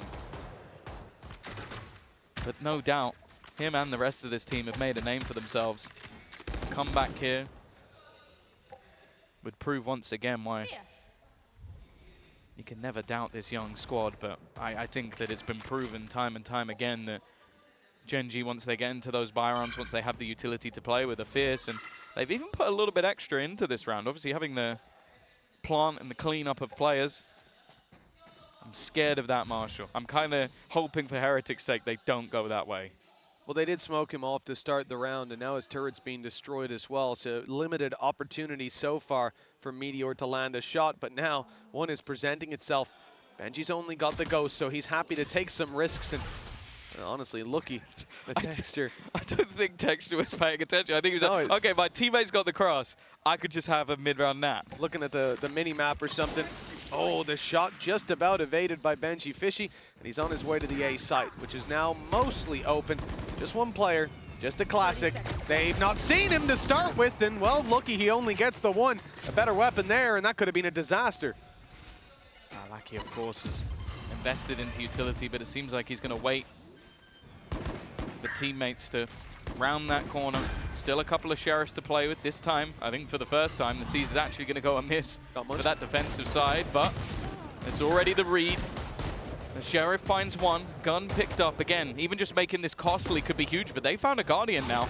Time a ticking, and 2 for 1 for Munchkin. In fact, Lackey is there as well. Last time out, they at least got the conversion, but Gen.G at the moment just cannot be stopped. Save the day. Gonna need that one slowed down a little bit, I believe. Yeah, I slowed down a lot. That's unbelievable. Let's go. For this man to come in like that, swinging wide, pistol in hand. Look at him go. Oh! It's gotta be infuriating. He only just, I think Woot was crouched and he just stood up. He literally just stood up and got insta double collided. Well, it's a great time for Texture, but it's got to be heartbreaking for the side of Heretics. They're going to invest into a hero rifle on Benji. If any time for a hero to arise, now would be as good as it gets. At least bring back the mental, which has to be shattered at this stage. Absolutely. Down in the dumps, you'd imagine, for Heretics. Nilzinho talked at halftime about coming back to form. Well, that is quite a journey for this squad now. Lakia manages to find himself the correction and has support from Texture. Blast Pack goes in. Too little too late. No, not too little too late. In fact, with the C's, it gets the job done, but Texture's out in the open, and some of those shots are a bit whiffy. A chance for Team Heretics to fight right back into things. Boo, he's gotten very close, and the swing definitely caught Meteor off guard, but he corrects in time, and the rotate that had come in off of that space now will meet a very well-defended C site. Still the turret watching the cross, although it will be smoked off. Now he'll have to play that contact himself. I don't think he'll mind. It is Meteor after all. Just waits for the poison orb to go up and then can watch, even making sure that he doesn't overextend. Repositions completely. We'll get there in the end. What was that you said about not overextending? He got the job done. Doesn't even matter. Complete reposition. Took some time for a teammate as well. And although it's a little bit of extra damage, it's not going to do anything really to the other side because of them managing to win that second round. 10-5. Double the opponent's score. And a response. Even, I think, just for it to get to a point of confidence, right, where you can actually feel like there's a possibility. I want to see Heretics get on this board a lot earlier. I don't think they necessarily have a similar mental strength to some of the other teams in this tournament to come back from a 12. It's too much to ask from most teams. And, you know, often it's going to depend on your opponents making mistakes. And this is Gen.G we're talking about here. I think they've got their whiffs out in the last few rounds. Exactly. Like Zinho said, they're going to punish you every time. Showstopper to try to punish back, and Texture is the one finding the kill. Benji Fishy down and out of the round. The lurk no longer there. Now they look just towards the side. Okay. A little whiffy for Meteor. A chance with Munchkin though on the backside, dodging the paranoia and landing a headshot. But 10 HP is enough for Woot to stay alive, to look for some headshot angles and to still participate. His smoke up the one-way already surpassed though. Lakia has dropped down below and he's got support up top. But up goes Woot. The 10 health man still getting the damage done. They're both quite low. And a man like Texture keen to convert. The first shots don't land, but nor to the last. It's Rien's taking it across the line in an essential round for Team Heretics. Yeah, you've got to bring up Woot. Like, just the fact that he jumps up above, it's a little bit manic. It's very chaotic, but the job is done. They at least get another onto the board.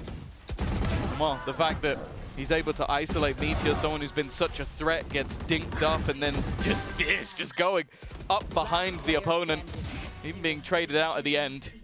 It's something, it's a lifeline, it's then back onto the board, but there's still a part of me that's even more terrified about what's coming up for Gen.G, because somehow, at least in the last map where things got a little bit tight, these were the rounds that ended up getting away from them. He predicts where the TP's going as well. Well, they had to do it themselves enough in that first half, so yeah. I think they're familiar with the flow Where of would that. you go, Karen? Oh, yeah, cool. I'll go hold it. Gen.G, advantage in a round like this, smokes up as well, trying to steal back that weapon. It's not for free, though. If anything, that smoke gives them the advantage on the side of Heretics in holding it down, but it does mean Boo stays close. Look down at Karen, no paranoia anymore. Won't be able to fight for that all too convincingly. I wonder if Heretics used a lockdown here. You got a couple of other ultimates that are getting very close. Just to try and make sure that you have the sight without too many risks. They've done a lot of damage to Meteor, but obviously that damage is unconfirmed. And I think now, yeah, especially after spotting the rifle on Texture, force him out of position. Meteor's going to try and play the time. Sit in this corner until the very last second, until he has time to strike. He was low, probably would have gone down anyway. But that's going to even things back up, and well, Texture had to wait. 30 seconds left. Nade is decent. Texture was going down one way or another. Nice shot by Munchkin. Another low HP challenger steps up in the full health. Now down to a sliver, even without the Nightfall. A chance for Gen.G until that Viper's Pit goes up. Now this is going to be very tough, but Rien's for now just on 1 HP. The swing around from Lakia trying to catch this player. The spray is good. Karen finds him. And now both players back on main, facing off against rifles. Karen getting most of his health back, and then in goes the C's. Make sure that he's not quite so healthy. The spams have to come through. And Lakia suspects that one player will push up close, but it's only to land the nano. And it is activated in time. The defuse denied a little bit longer. Now they have to force the issue and take the fight. They know exactly where Boo is. He has to hold on for survival, and a wall bang headshot. That's what pulls it across the line. Heretics were under pressure, but the reaction is perfect for the Red Bull clutch from Boo. Another high impact kill from him, just waiting until the depths. His C slowed them down as well, and I was incredibly worried, especially with the pit from Rien's. You're that low on HP, like to be able to maneuver around on that site, it was just such a risk to try and get that into play, to use it in a round like this, but it allowed the teammates to fall back, and while Boo, a maestro of his positioning, a perfectly placed haunt just to give him that kill, and well, he only really got one shot to hit that. And he finds it. It's how annoying Boo was in the early round as well. That rifle that was dropped was defended tooth and nail. This time Gen.G are getting very aggressive very early on. Team Heretics even using a shrouded step to get out of there. Woot was feeling the heat. His full control over Mound was taken by that defensive side. Now they start the rotation. The one-ways will be continuously put up by Karen to keep that position, while the rest of the squad looks to reinforce the A site. You can see that Texture's almost in position, and Heretics may just play into their waiting arms. Okay, Gen.G expects Lakia to be holding the angle. Of course, he did push it just moments ago. Operator going to be juggled away so that you can have that entry taken, and the utility to force back the players is as good as it gets. Not going to be able to fight this one, but either way, probably going to wait to try and work this as a retake.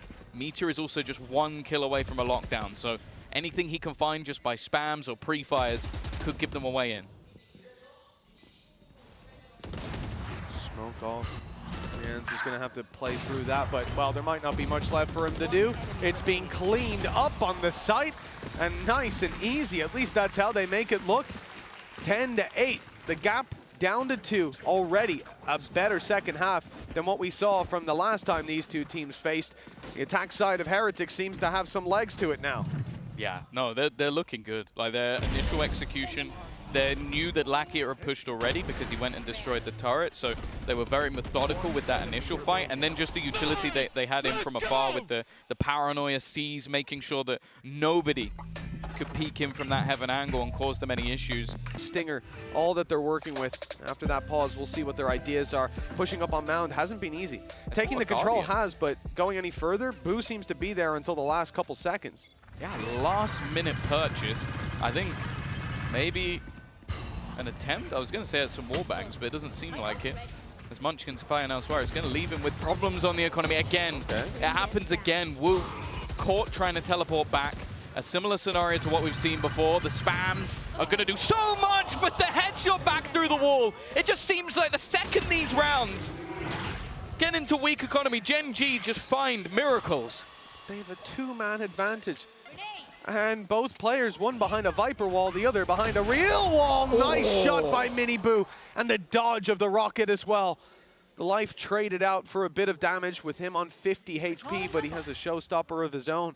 Gen.G still have one towards this C site. Meteor now knows there's contact close. The shot not going to land. Just with the Sheriff. Has to be precise on these peaks, and it's Rian's to shut him down. C site control now there for Heretics. Yeah, it's patience that ends up getting that kill. An advantage given up, but with the weaponry in play, you can understand the risks.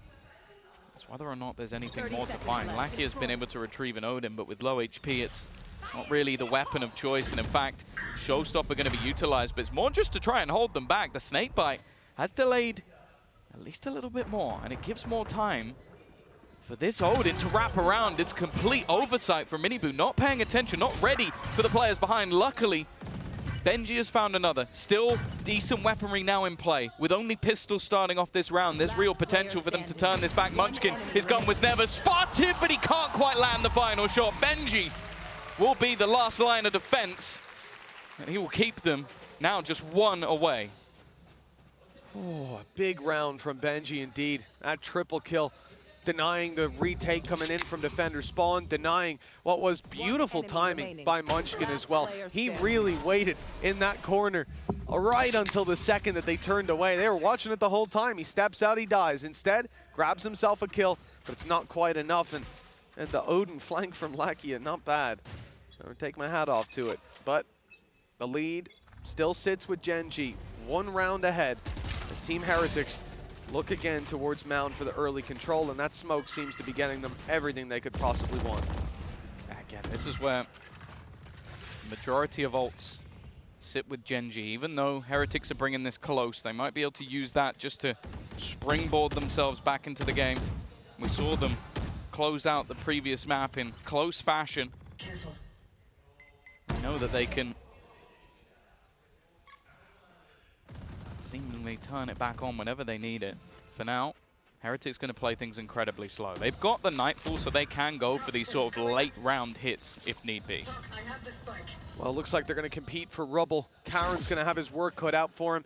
Has a shrouded step and an ult to get out of here if needed. Up goes the wall to start. No one following up on the back of it.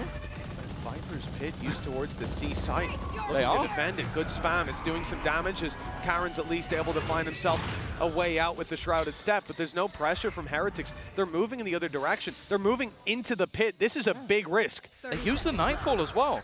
They also don't have Prowlers, so this really is a gamble to try and force this man out. Lockdown's been put into play as well. They know that they're going to have to go in this direction now. The ultimate usage is absolutely perfect, and then they even have themselves the snakebite to slow them even further.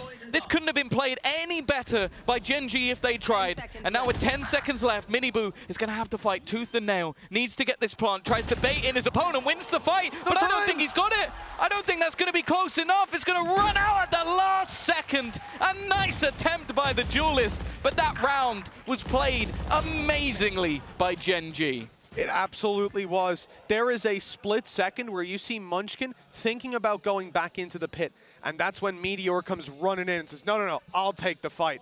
And they're just being decayed and sprayed, easy as can be. Well, he put a snake bite in there as well, so they were vulnerable. Like every single combination, it was either you try and run back, and you're going to end up going into the lockdown, so you can't go that way. You run forward, you're running into two players. Like it is just, they have basically herded them like sheep. They have sent them to their death. They have been culled. It was just wonderful usage of the ultimates, but they did use a lot. They did. But even in the early round, before that, when the Nightfall goes through, Lakia, 10 seconds before it started to rotate. Maybe half a second away from getting that bomb down. It was very close, and it felt, and again, I won't say this with confidence, but it definitely looked to me like he had time to plant after the kill, but it's just the reactions, even finding the button that quickly. It ends up costing in the end. The judge up close. This is a risky play from Munchkin, and one that will not meet a reward this time. Advantage to the attackers. That's a huge early pick. That's already going to force issues for the rest of the team, because you have your plan with deep beat control in mind. It's a risky TP. I guess didn't spot that Rians had already crossed. A few mistakes now being made, and Heretics are going to capitalize on them. What a way to start off this round. Easy early picks. Meteor rotating in. He's going to be the only player anywhere near. Boombot's not going to give his position away. In fact, he's going to play on the edge, just going to try and take a huge gamble, and while Boo is waiting, ready for any such play. This was a massive round for Team Heretics to win as well. If they lose this one, you can see from the credits, you've got a couple of players who were quite low, and then the kills also even boosted them up slightly. Without that, they would be in trouble. Gen.G would be 12-9, 3 chances to close it, 2 big buy rounds, and most importantly, in the next one, Heretics wouldn't have enough money to confidently buy on every player. Instead, it's 11, presumably to 10, as Texture's gonna double blast pack, kill a bunch of people, and defuse in the next couple seconds. So, Gen.G find themselves in the tough spot. Take a look at their credits. They're not sitting pretty at all. And Team Heretics are getting close to a couple of ultimates. Showstopper now just 1 away after Miniboo's round. This may well tip the scales, if not back in Heretics' favor, to even territory. It seems like they're definitely getting further and further back into this one, even with a blip here and there. The problem is just like this in the last map. It looked like they were going to climb all the way, turn this game into a victory, and then just Gen.G, it's almost like they realize it gets close, and then they have something to play around. This time, yeah, it's a similar spot. Financially, it's not looking good. Gen.G shouldn't be winning this round, but that's where it seems like Heretics make their mistake. That's where it seems like they trip up and give someone on the other side an opportunity. And well, let's be real here. We're looking at that rifle on Texture and whether or not he can get something done here for them. Yeah, you can't really put any pressure on other players. That said, the pistols have done a lot of damage in some of the previous rounds. Very, very slow approach from the attacking side towards C and B, but that's just one man left behind to cover that ground. Now, all they wanted was rubble control in the early round, and they found it pretty much uncontested. The rifle on Mound won't get a chance to strike. In fact, it looks like it's going to be Karen and Lakia, a Sheriff and a Classic, that have to hold strong.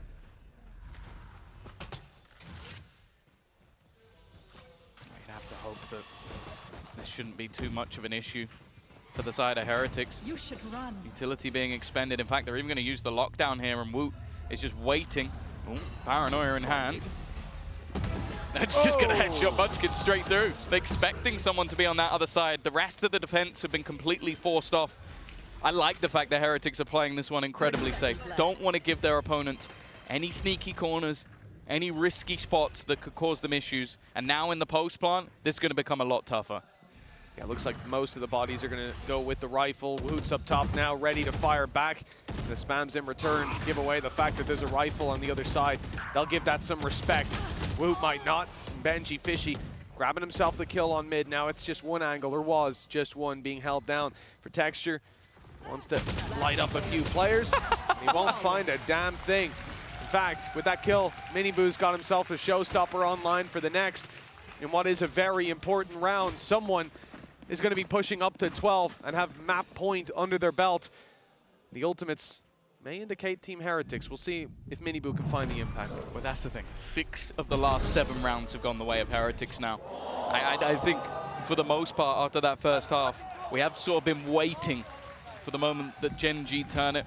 Round 20 looked like it might be, but no, it seems like Heretics are locking things down at the moment. We're even going to see the Outlaw bought up as an extra purchase and attempt to do some damage on that attack side. And for the defense, well, we've seen them go aggressive B a couple of times. This time they're going to double up. This is a trap setup in case they go towards Mound. This is a scary prospect. This is what Gen.G need. Something like this big play. The trap, though, has been escaped. Heretics just about make it out in time. Woot's TV behind. The rotation from Woot, yeah, he's behind, but he's expected as well. Karen's watching it. It'll be a stalemate for now, but with the players coming up Mound, the crunch is on. And Karen's the one with the pressure. Showstoppers found him, and it's lit him to 4 HP. The lone defender of the C site. And with the orb down, they're not going to be decayed walking through. Karen needs to be sublime, and only the one to be found. It's worth it, trading out his low health. In goes the Nightfall. Meteor and Lakia up close. Ready to swing out, the timing perfect, but then they look the other way. Woot rounds the corner and takes a kill. Double face, that lands a Munchkin 1v3 for the chances to keep this 12th round out of Heretics' hands. And I'm not even thinking that he's going for it at this stage. He's so far away and all alone against 3. Still a Viper's Pit for Heretics though, and that's a scary prospect for a 12-11 scoreline. Well, yeah, this is now where you have to think, okay, the Heretics, they're great in OTs. They're looking to try and close out the map in the similar fashion to the last with a comeback. And I think many looked at this map as a pretty much a death sentence for them. But even still, they have shown impressive stones, just to almost like keep themselves from getting mentally boomed, even with rounds that slip away. With what, 4 seconds or just about to plant that not goes their way, but this time, even with some aggressive plays, even with some confident moves coming out from Gen.G with a decent trap setup, they're able to escape it and immediately react. And I love the TP coming out of Woot. You can see it immediately put the opposition in doubt of where he could have gone, where he was positioned, and that just made that round so much more difficult. Yeah, otherwise the 3 players on B probably go sprinting through the spawn, and they'll be there to support Karen or at least to trade him out afterwards. Instead, they have to be so cautious about just how deep he could be. And you can see the credits are just ludicrous. Look, there are 3 operators currently waiting. They're spending all of their extra credits just to try and catch an early pick. That is a pretty nasty idea. Sees nade, but that gets Karen into position. The spams do go the way of Gen.G here. Those tracers being followed up on. And for Heretics, an immediate stoppage to the play. One of those ops has already been traded out, and I think soon we'll see the same thing happen. But the idea here again is they're making noise on A, they're spamming away, and hopefully on B or C, someone gets curious. But as we can see, that ain't happening. Gen.G have lost a lot of HP on Lakia though, thanks to the Ode. Yeah, both Fade players getting tagged, and there is the kill. That's the exact kill they were looking for. They're going to have a decent idea as well that Karen is going to be playing this aggressive ground. Snakebite. Not going to be forcing him off this angle. The paranoia, however, will. They're already looking to try and just execute onto him, and he'll survive longer than maybe expected.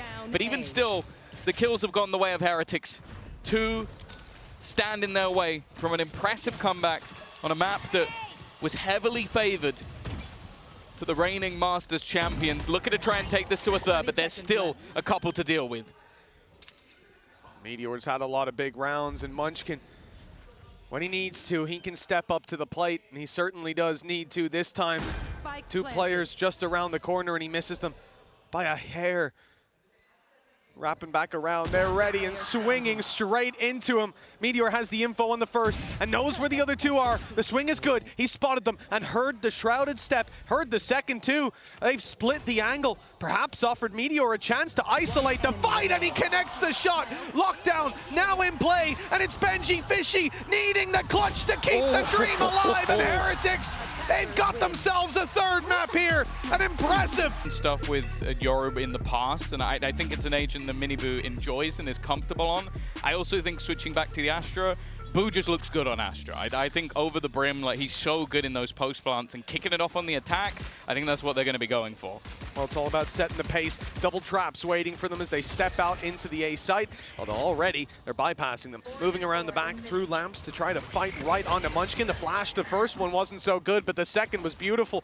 Now Texture left on the off angle to try to catch them. Can't punish on the player caught by the trap, but does deny the spike plant. But the nade buys a little bit more time, but it's going to be tough to capitalize through that smoke. It's now patience for Heretics. They don't need to overextend. They don't need to take too much of a risk. They've still got plenty of time to play with and are sort of hoping that there is more of an extension on the other side. I think they're also waiting for Boo to try and get into position. But in the meantime, look at the pot flash. It's going to be coming straight through their smoke already. A couple, but Rians responds immediately and even adds one more to the pile. And Karen, he just about manages to get the kill onto Miniboo, but there's still two remaining, and it's Rians once again. Another 4K to add to the collection, and Heretics with another pistol round. Yeah, this time it's Gen.G on the receiving end of that 4K. 1-0 to start this off for Heretics. Picking up the pistol, grabbing themselves a decent buy follow-up on what should be a 2-0 lead. They managed to avoid a lot of the dangers there. We talked about the traps that were in play, and by the time that they actually took the fight, because they had gone around the back and dealt with Munchkin, there was nobody really to follow up on it. So at least able to grab themselves a plant, or at least they thought so. It was denied, but the pumping of the brakes very nearly didn't work. Thanks to Rians, they got it across the line. Now just classics for the most part. You only look to Texture with a Sheriff, and he's on the other side of the map to the majority of the Heretic squad, just grabbing the orb early. Yeah, you can see though, it's again, you're going to have Gen.G on these lurks. Him with a Sheriff is always deadly, and just going to try and spot out the info. It seems like he's going to get contact. Through they go, and well, down they go. They may have been able to play 2v1, and he may have only had a pistol, but I honestly think it's his best weapon. This now leaves a gap. And for Heretics, it's not like they're down to 30 seconds. They don't need to use this as an execution point. They are just going to wait and allow those rotations to come in from Gen.G. With no information found by Lakia, I can fairly safely gamble that this is going to be A. Gen.G Fishy with a Sheriff on A short bind.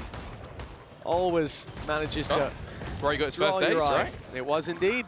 It's exactly what I'm talking about. The guy was, he was cracked in that moment, and just here you get a little glimpse of it. Won't be the ace. It's already been denied. Meteor and Lakia, last two, and you can see that they're not looking to run on in and give some free orbs away and free kills instead. Just waiting around to die to the spike and maybe get a kill if someone's caught off guard. They're trying to set up Rians. That was what the flash is for. He's one off getting the thrash. So actually not giving an orb away here is going to be pretty impactful. Even if it's killing him, that's not actually going to help too much. And while killing Rians at the moment when he has a ghost in hand seems a little bit troublesome. Thrash now available for Heretics. And bear in mind they bought 3 rifles, couple of pistols. They're now going to invest back in and have a really strong buy going into round number 3. Correction. Third time's the charm on both of those sprays. Got it with the last shot in the chamber. 2-0 for Team Heretics, and like you said, Tom, Thrash is online for Rians, an impressive pistol round. He's a Gecko, so he's planting. And with that, they're set up nicely. It's whether or not they're going to almost immediately execute here. You can see 3 players ready over on that A side of the map. Lots of utility to be combined. Still got the trip setups, and they've got themselves The nade, which will go in immediately, doing a fair amount of damage, but also denying that Thrash. Further push from Meteor, in fact. He's going to step up with 2. A great start to this round, but there was a response. Yeah. 2 players down for Heretics. Although they got Meteor, they still have so much ground to cover. Just take a look at how many players are waiting on this A site. The rotate through the TP won't be for free. Karen goes looking, and he certainly finds, with Boo down, the spike. A couple of flashes that are usually online, but Woot's already burned his, and Rian's, I assume, didn't get the Dizzy back.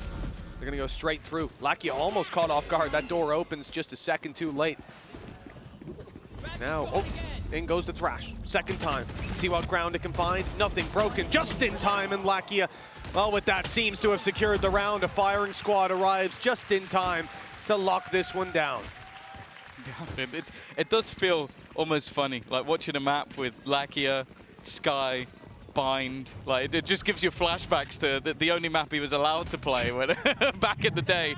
But there's a reason that they brought him in for that map. There's a reason that he was always so good at it. And it was just that, again, he has a safe pair of hands in moments where players might overextend, go for the glory, try and find yourself a moment. He's not going to do that. He wants to make sure that while there's a gamble stack, while there's players on one site, the other site isn't just going to be given up for free. And especially with the changes that happened to Sky, you need to be so much smarter with the way you use your flashes for information.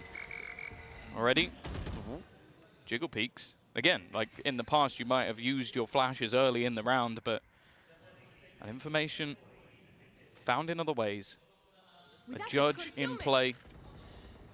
And of course, the last being a bonus round, there's still plenty of finances to invest back into for Heretics.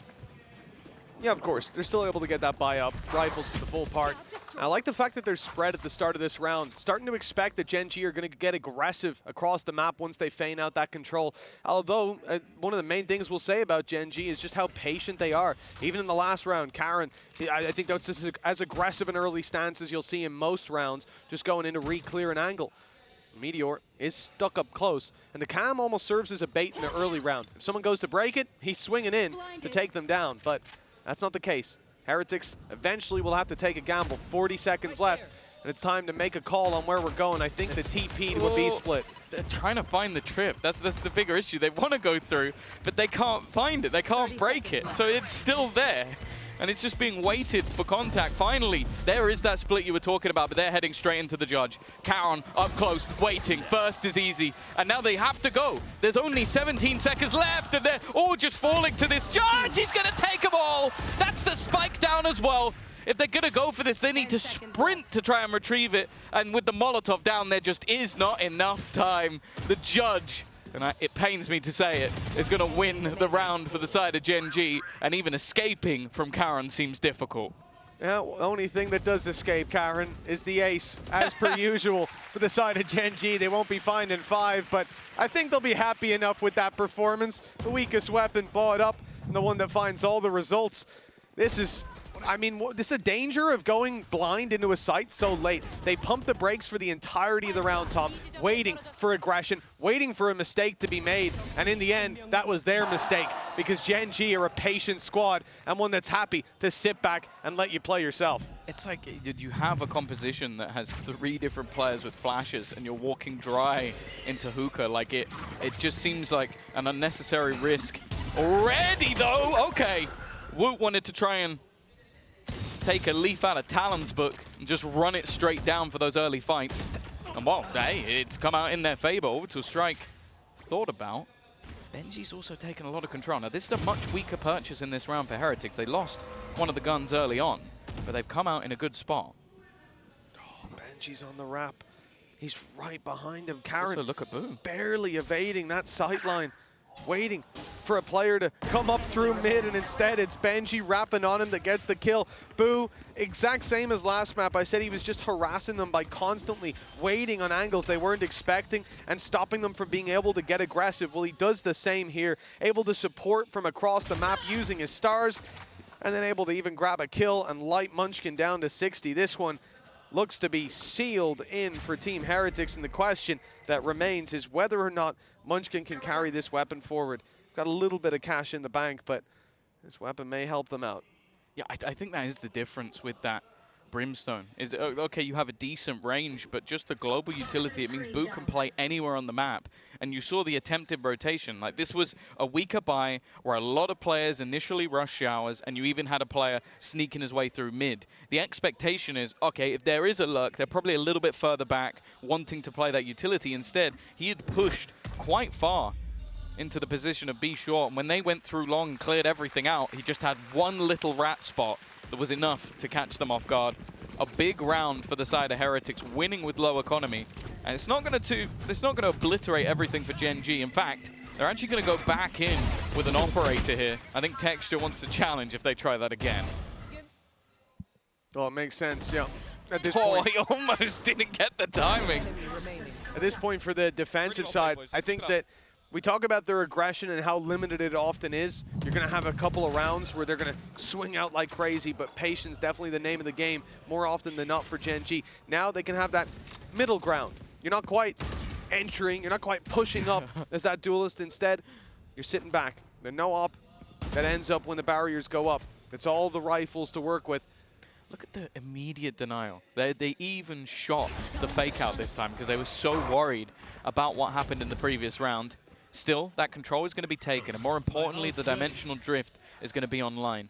This is the one major factor with this Yoru that plays such a huge part. It's just the space and angles that you're able to clear. And the question will be, is how did Gen.G react to this now? Well, they need to break the camp. They're hearing it activated here and there inside of A, and well, now it's only the man operating the camera that's left alive. Miniboo pushing up, is ignoring it completely. He sat on the corner waiting for the re-aggression. A smart play, misses the shot to start, but he gets there in the end. And now, well, they know they've got all the space to work with. The plant's underway. The control is most definitely locked in for Heretics. Gen.G may just want to save these weapons at this point. Yeah, I like the fact as well that even in the late round, they're using that thrash just to make sure that this round is converted. Because we've seen it many a time where they walk into the traps that have been placed down by Meteor and end up falling victim. But again, the thing is, Gen.G's response when they see that dimensional drift online is not a bad one. They go, okay, you've got that ultimate, you have Thrash. If we sit back and allow you to use an ult that can clear all of us, and then another one that can stick us in spot, we are screwed for the round. So they go, okay, we have to get aggressive, we have to take some control, and Heretics are just waiting. They had the sort of counter thought, the counter process. Now, they're going to try and take some of these weapons away, but I think the likelihood seems fairly slim, unless they're going to go full sprinting into Hookah. And, well, actually, never mind. Lackey is actually caught right at the end of the round. A big blow and an early lead now for Team Heretics. We went 2-2, back and forth. This is their chance to extend it even further with Gen.G losing that weapon. They'll have very little to work with in terms of rifles. And it all comes down to that big crunch on short. Just a massive fight, a firefight that goes the other way. Meteor had an opportunity here, but he's not landing it. For that, I think looking at the individuals, Heretics have come in activated. Rien's most certainly has. Yeah. And we need to see the same thing from Gen.G, albeit not in this round. Again, 2 rifles. You're saying? Sure. You're saying? Okay, well, I'll take that one right back. There's some weapons to be retrieved. There's a showstopper in play. And Woot's gone before the rocket lands. Oh, Lackey needs to get out. As said, a lot of the time he's a safe pair of hands. That was a way back into the round if he falls, but instead, that early aggression from Texture, you always know that at any stage this man can be a danger. And the hero rifle he had has done just that. Even the support of Karam from behind. And now they just fall back. Even using the Seekers, it's not the worst ult to expend in a moment like this, just to make sure that you haven't lost too much ground in a certain position, or maybe even wary that they're about to make the hit onto long. Instead, though, Hookah is the play, and with a defensive smoke in position, I don't know if they're going to try and risk it and jump out. It seems like they are going to try and potentially make a move around it, but you can see Lack here is honed in, ready and waiting. He has trouble though, never mind. Munchkin comes out along at just the right moment. The other players were out retrieving weapons and they've done just that. Everybody now stocked up with free upgrades. What a round from Gen.G. Yeah, the start of it is already just absurd. Dodging the flash and then just, again, this is why you put this man in the bracket of best duelist in the world. He really does just take rounds into his own hands. And after what has been a quieter start, like they have 1 kill before that point, but at any moment, That can be where texture takes over. And then again, just falling back into those passive positions off the advantages that have been had. Instead, early information fought for. An immediate use of the ultimate, but Karen's going to ignore it. Just try and deny anybody else from pressuring. They know exactly where he wants to go. Secondary location chosen. Miniboo out of the ult and catching Karen on the fallback. Flash around the left side. Meteor's done well to keep this one competitive. His third already under his belt and still challenged the fourth and denied the fifth. It's Woot keeping it alive for Team Heretics. Has to go and retrieve that spike. And then the world is his oyster. Only Munchkin between him and a round victory. Yeah, the thing is he has a lot of time to play with. A minute on the clock. He's going to use the TP to immediately rotate, but he's definitely worried about the potential of his opponent already being there. Munchkin stood in a spot where it didn't matter where the plant went in. He would have the knowledge. Oh, Woot's actually just going to look to fight him. Get right up in his face. Go for that final shot! And it is perfect. Lands the final bullet around the Meteor. Well, he gave everything for, but everything wasn't enough. Not this time. 4 kills. And well, like we said, Team Heretics came in, warmed up, ready to go. Certainly seems like we had a bit of an activation from Meteor with this. Good positioning around the back. I didn't even see, got the info so quickly on the second player up close. It wasn't quite enough. A big round for Heretics as they defend their lead 5-3. We're going to see a Viper's Pit online for Gen.G Fishy. Karen, he's toyed with the idea of putting that orbital strike down a number of times, but never quite pulled the trigger. Oh, the pacing looks a fair bit quicker this time. Hookah control taken immediately. It's a position they have problems with. Lackier's going to remove Boo. Some of that late round utility already gone. Also, a player that has been their lurker. It might even bait the defensive players on the other side of the map. And in fact, they're actually going to try and use the pit to get out, the counter spam. It's perfect. In fact, Rians has found 2 through the wall. It's got to be frustrating if you're on the other side. Still Meteor's here. He managed 4 in the last round. This time that would be enough, but he's going to be decayed all the way down, and that will be enough for Gen.G to clear him. Could have been either player that he took down. If it was the Viper, perhaps they'd be in with a chance. Instead, well, maybe again, Karen's going to toy with the idea of the orbital strike straight through the smoke and the wall.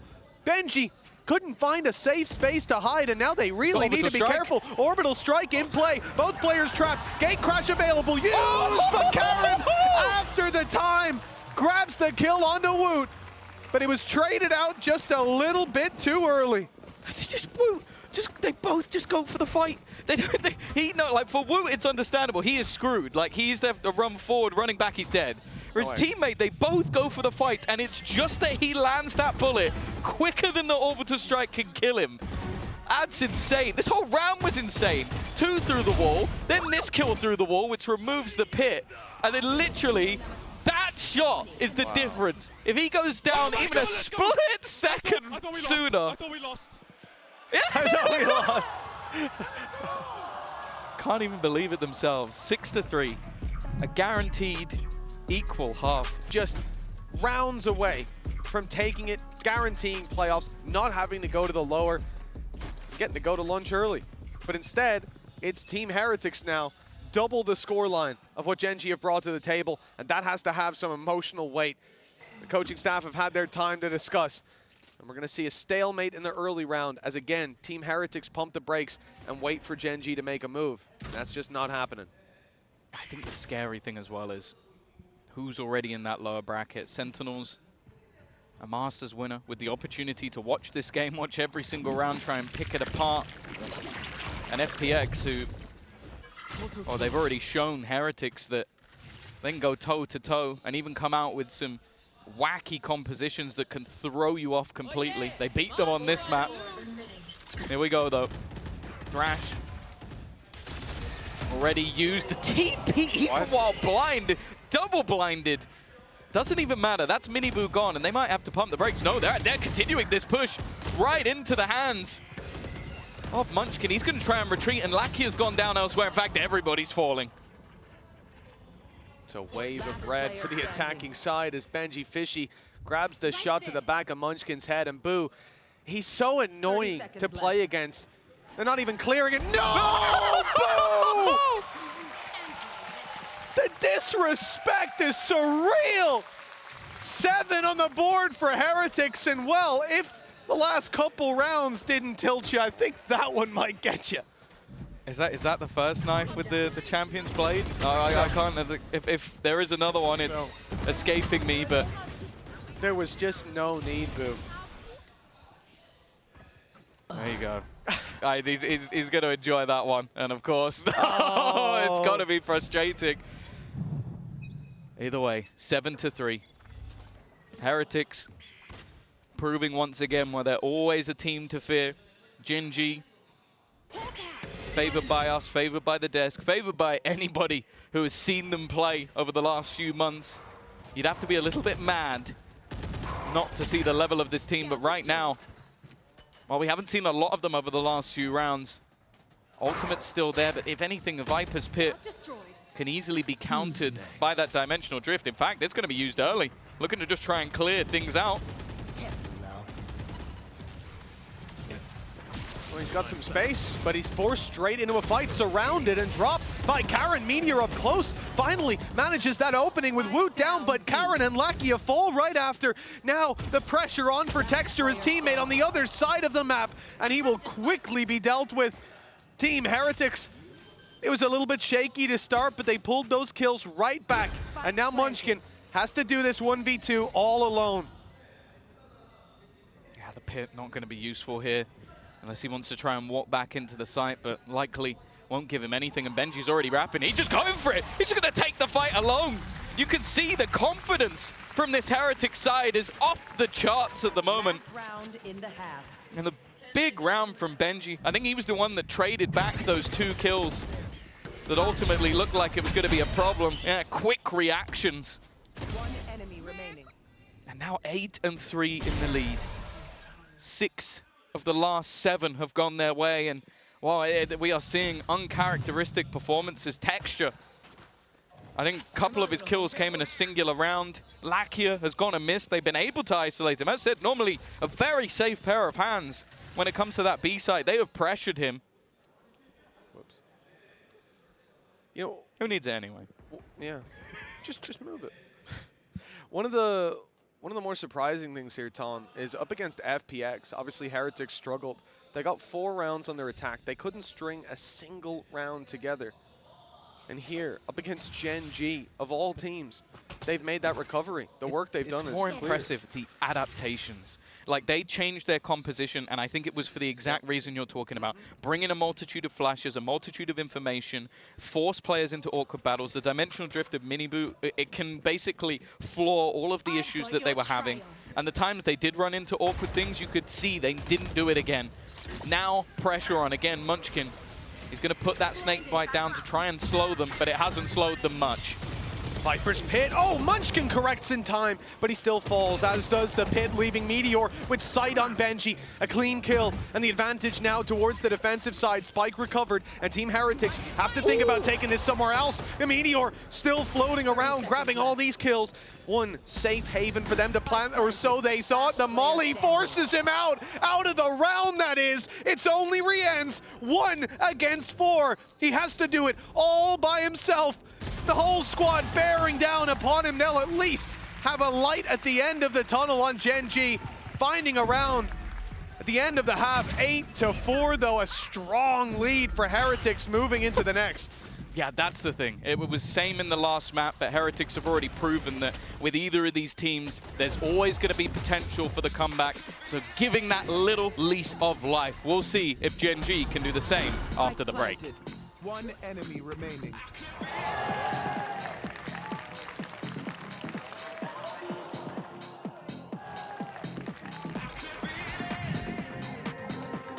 Can get back into a game. A pistol victory, you see some magic from the likes of Texture, and now he's going to be the pinnacle point. He's going to be the man being set up to get those entries, and if you're not careful, you'll get destroyed. Yeah, if you're not careful, he'll be finding them. Team Heretics, well, they clearly have done some reading into this and assume it's a B hit. but it is most certainly not. Gen.G walking straight into the A site, and only one man, the snake in the grass, the man who got a knife kill, but won't quite be able to stab them in the back this time. Texture falls as a result of the damage done, though. And we're back to equal territory. Hey, you don't see Tiger kills too often nowadays, but even still, that's a big one. Puts things even. There's going to be a flank fight as well.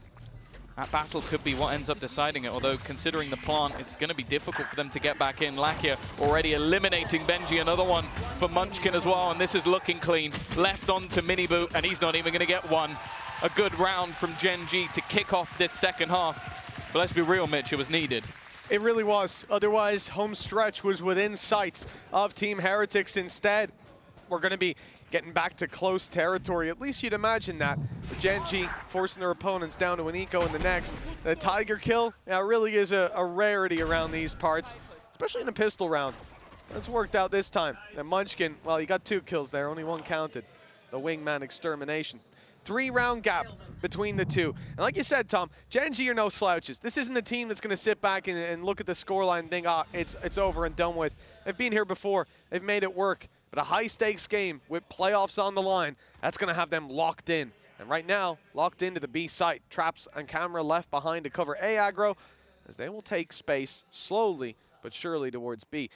Only danger is if they do go to hookah. There's a big trap play with a Yoru already inside the teleporter, has a gate crash to fall back if he needs, and 2 players stacked up close, ready for the duel. I think looking at this,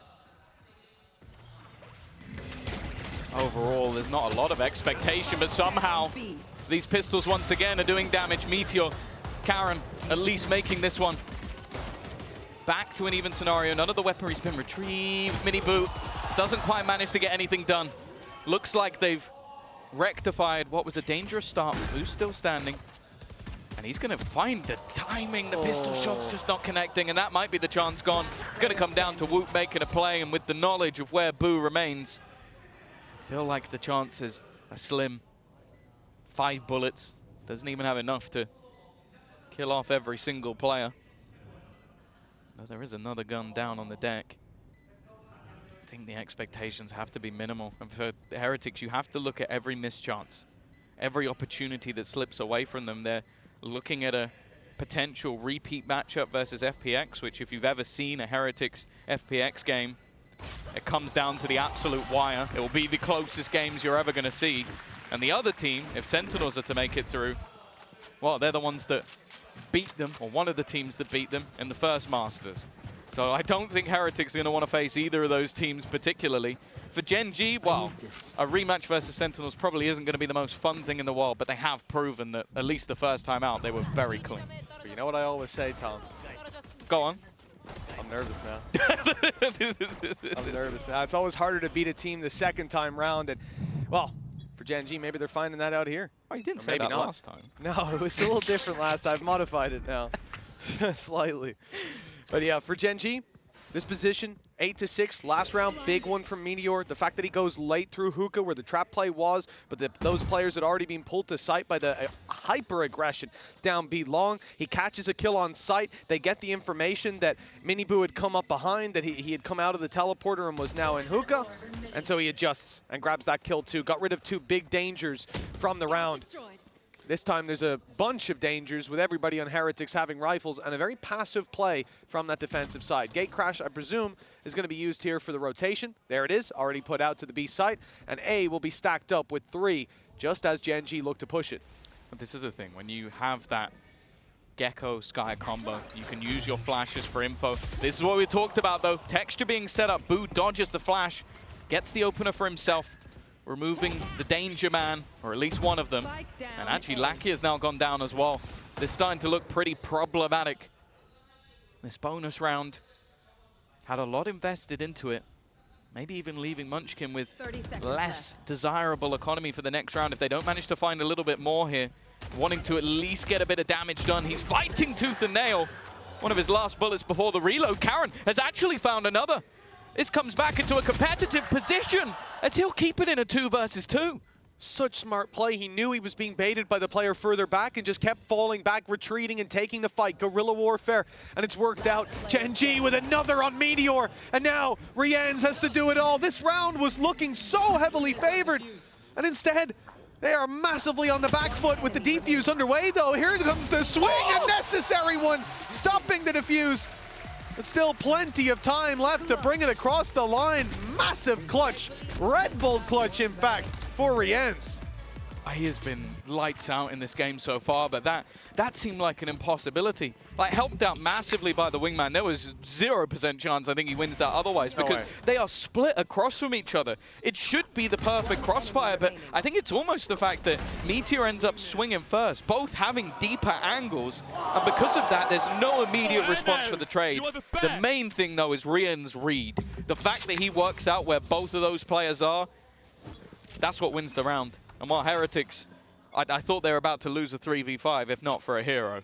Yeah, I think he might have seen Karen, and he knew Meteor got the kill, heard him running away. So at that point, pop up the flash, no one gets hit. All right, time to put the wingman down. Perfect thinking process, and the perfect agent in that position. Anyone else, and I agree with you, that one is done. Texture, out looking for an opening duel, just pixels away from swinging straight into the angle with Miniboo, and that is a definitive fight if we end up seeing it. Miniboo now getting aggressive. Tucked up in the corner, Woot goes to spot out. They thought that, hey, it was a little bit more clear, but little did they know, danger was lurking around every corner. The gate crash used to get out of there, so no punish onto Miniboo. But Gen.G still have their sights set on that side of the map. They're gonna have to reclear everything, though. Tiger being used just to remove any doubt. Benji's aggression is punished, but there, again, is an immediate trade. Thrash is available if resurgence wants to use it, but finding a safe spot is going to be more important, and it might even be worth just holding onto it for the retake.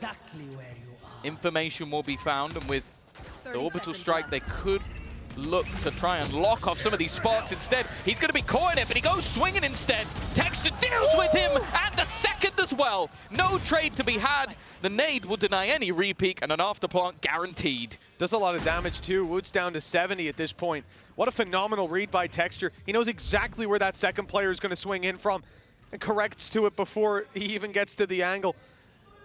Absolutely unbelievable gameplay. And for Heretics, now they're okay, being punished for absolutely everything. I think Woot missed one bullet. Straight to the head he goes. What an adjustment for Meteor.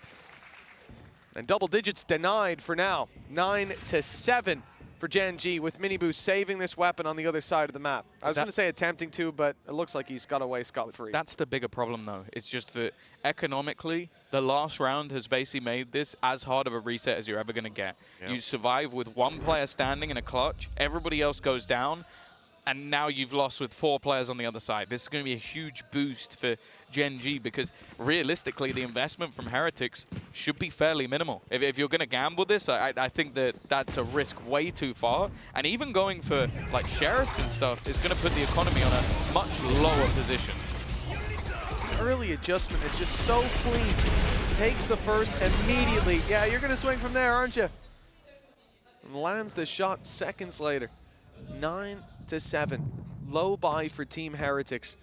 A pistol to start out this half may have sent Heretics straight to playoffs. It would have been a very much an uphill battle for Gen.G, and instead, they're close to being on equal footing with this squad. Texture's nade, it's going to cause some problems. Woot will be tagged a little bit, I believe, in that corner. Lackey has been dropped in the meantime, though. That's the one rifle that Team Heretics have now. Spotted, shown to be towards this position. They deal with him. They might not even need to. They can just go for the plant. Counter utility almost baiting them into a fight. They're going to go swinging. Woot's found that kill as well. Another 3v5 attempt. As they've lost the early blood. Flash out. Another one. In fact, they're looking to try and fight. Am I a bad person?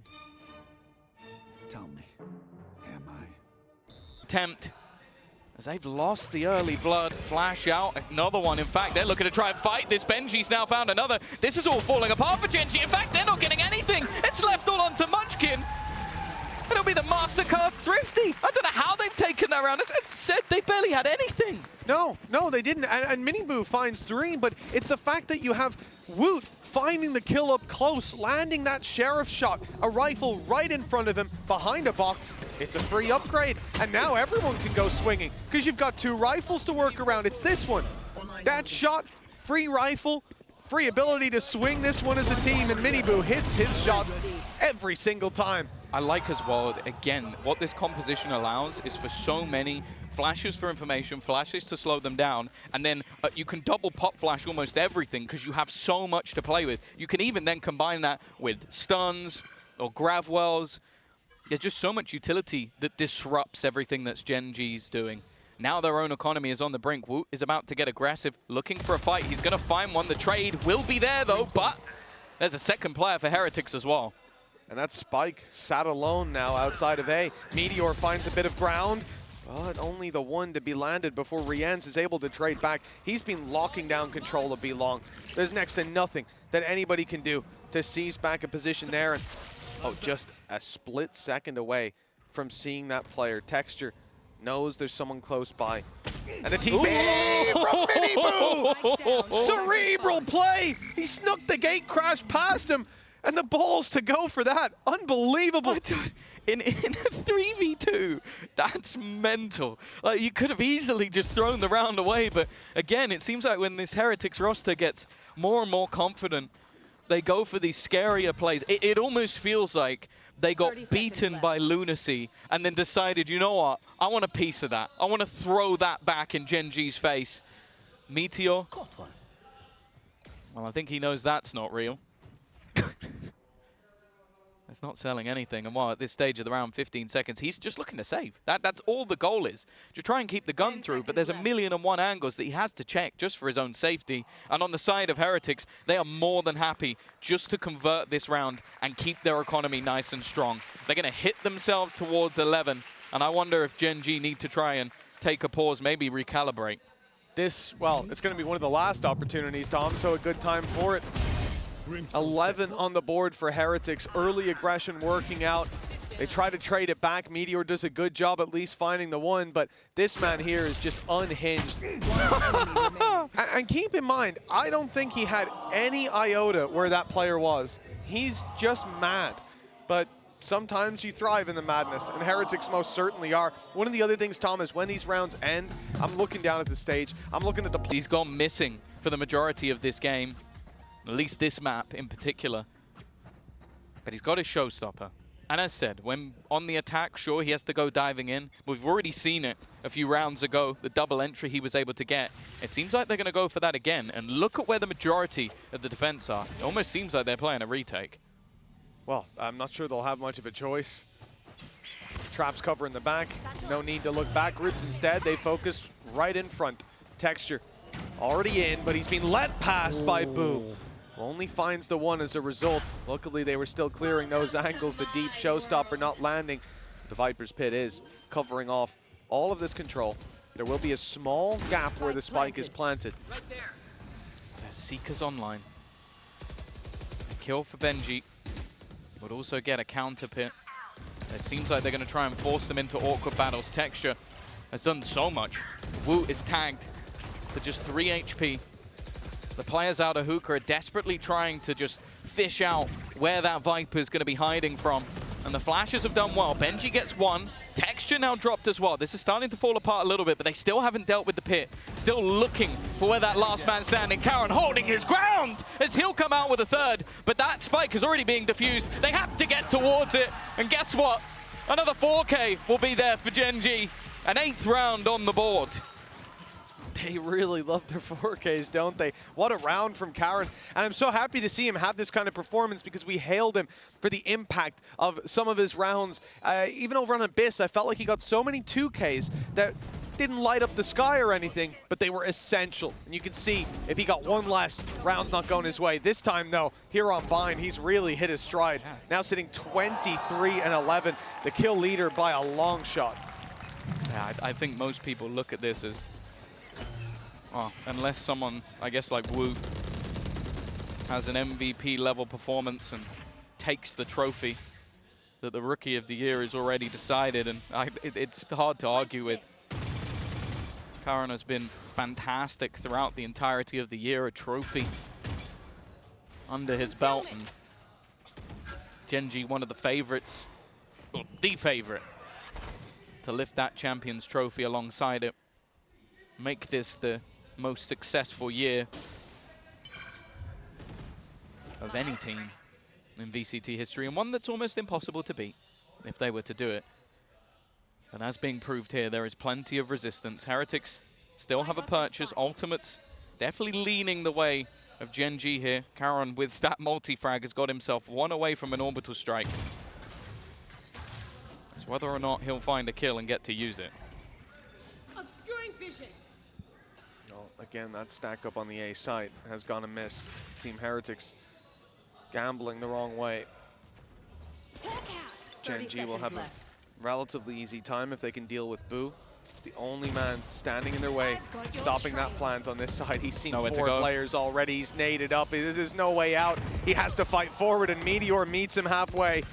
Comes crashing into the site and finds a plant at the last second for Gen.G. 11-8, looking to put 9 on the board with the man advantage under their belt. They put him in an impossible position. That execution really couldn't have done anything more. And actually, it seems like Heretics are just going to sacrifice this one. Don't really want to try and fight back into a full stack up on the retake. And so they're just going to opt to hold on to their weapons. It's a bold call, I'd say that. Like, to just basically give another round over, send the economy sky high for Gen.G, but you kind of understand it. Like, that execution, I honestly couldn't have been any better. Have the pot flash initially, nade to the back of sight, you had a Molotov that he'd have to run into, and then just forcing him into a fight versus the team. There was nothing Boo could do, and once that ground is completely given up and they gambled on an A-site stack, you almost have to save, even if in a 4v5 it's tough to do. Yeah, look, I think there's no doubt that they made the right call there. But now the call for the timeout comes in. Heretics haven't used one so far, but 11-9 up. The gap has closed massively, and the gamble stacks on the A side didn't work out. You can't help but think that maybe what they're missing here is having someone like Mini trap play. It's why I sort of say about the Yoru, because the initiators are meant to be on the A side, popping their flashes out, flooding them with blinds, and then the swing comes through. But that means you're not having those super deep flashes clearing out space. Now, well, off rip, there's one player outside of A. They know that for sure. The gamble stack on B is not going to work out because short has been taken for free. Gen.G have got backside A control, they've got site control, they've got everything. And Meteor, I somehow expect him to get a kill or two there, and he got both. Of course he did, even blinded up. It's a save. It's already a save. I can't imagine that the players on the other side are going to be going for this. It's going to be so difficult to find a way back in. I guess they've got some extra credits to play with. That's why they're going to try and run into what is Texture. And while he wanted to try and get all three, instead he gets the one, but does a lot of damage. The remaining players have no choice but to try and leave this position. But again, it's meteoric heroics that end up closing out this round. There was, again, you look at what was being done by Heretics, I don't mind it. They needed to clear that backline. They needed to find that guy. The flash was perfect, just like the shots from Boo. And of course, with the saves that we've seen from the side of Heretics, there's so much economy for the attack. They want to try and get rid of the guns as well.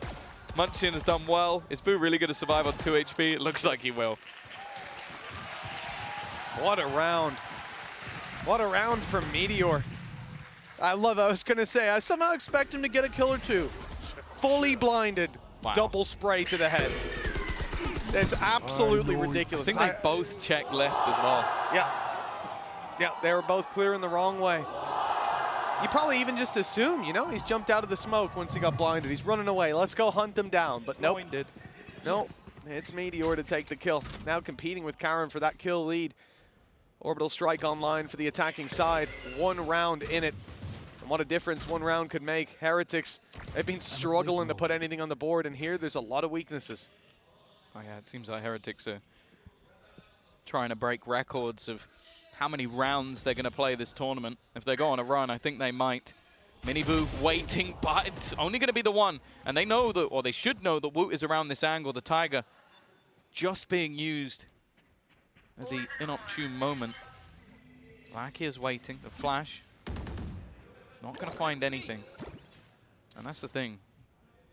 Again, the ultimates seem to just lean slightly in favor of Gen.G if they can get themselves into the post plant. I like this duo, though. Like having Rians alongside Benji, they've been so good at getting info, finding the delays. Have they just dodged that off their own orb? That's what it looked like, but it doesn't matter. Benji gets the kill anyway. It's a nice frag. And we've seen the B site under pressure with just one man holding it. They were overwhelmed. This time, no.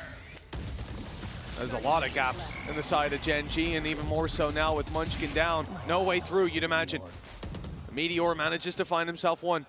The site taken over by Benji, stood underneath. 3 kills already to his name, and there's backup on the way.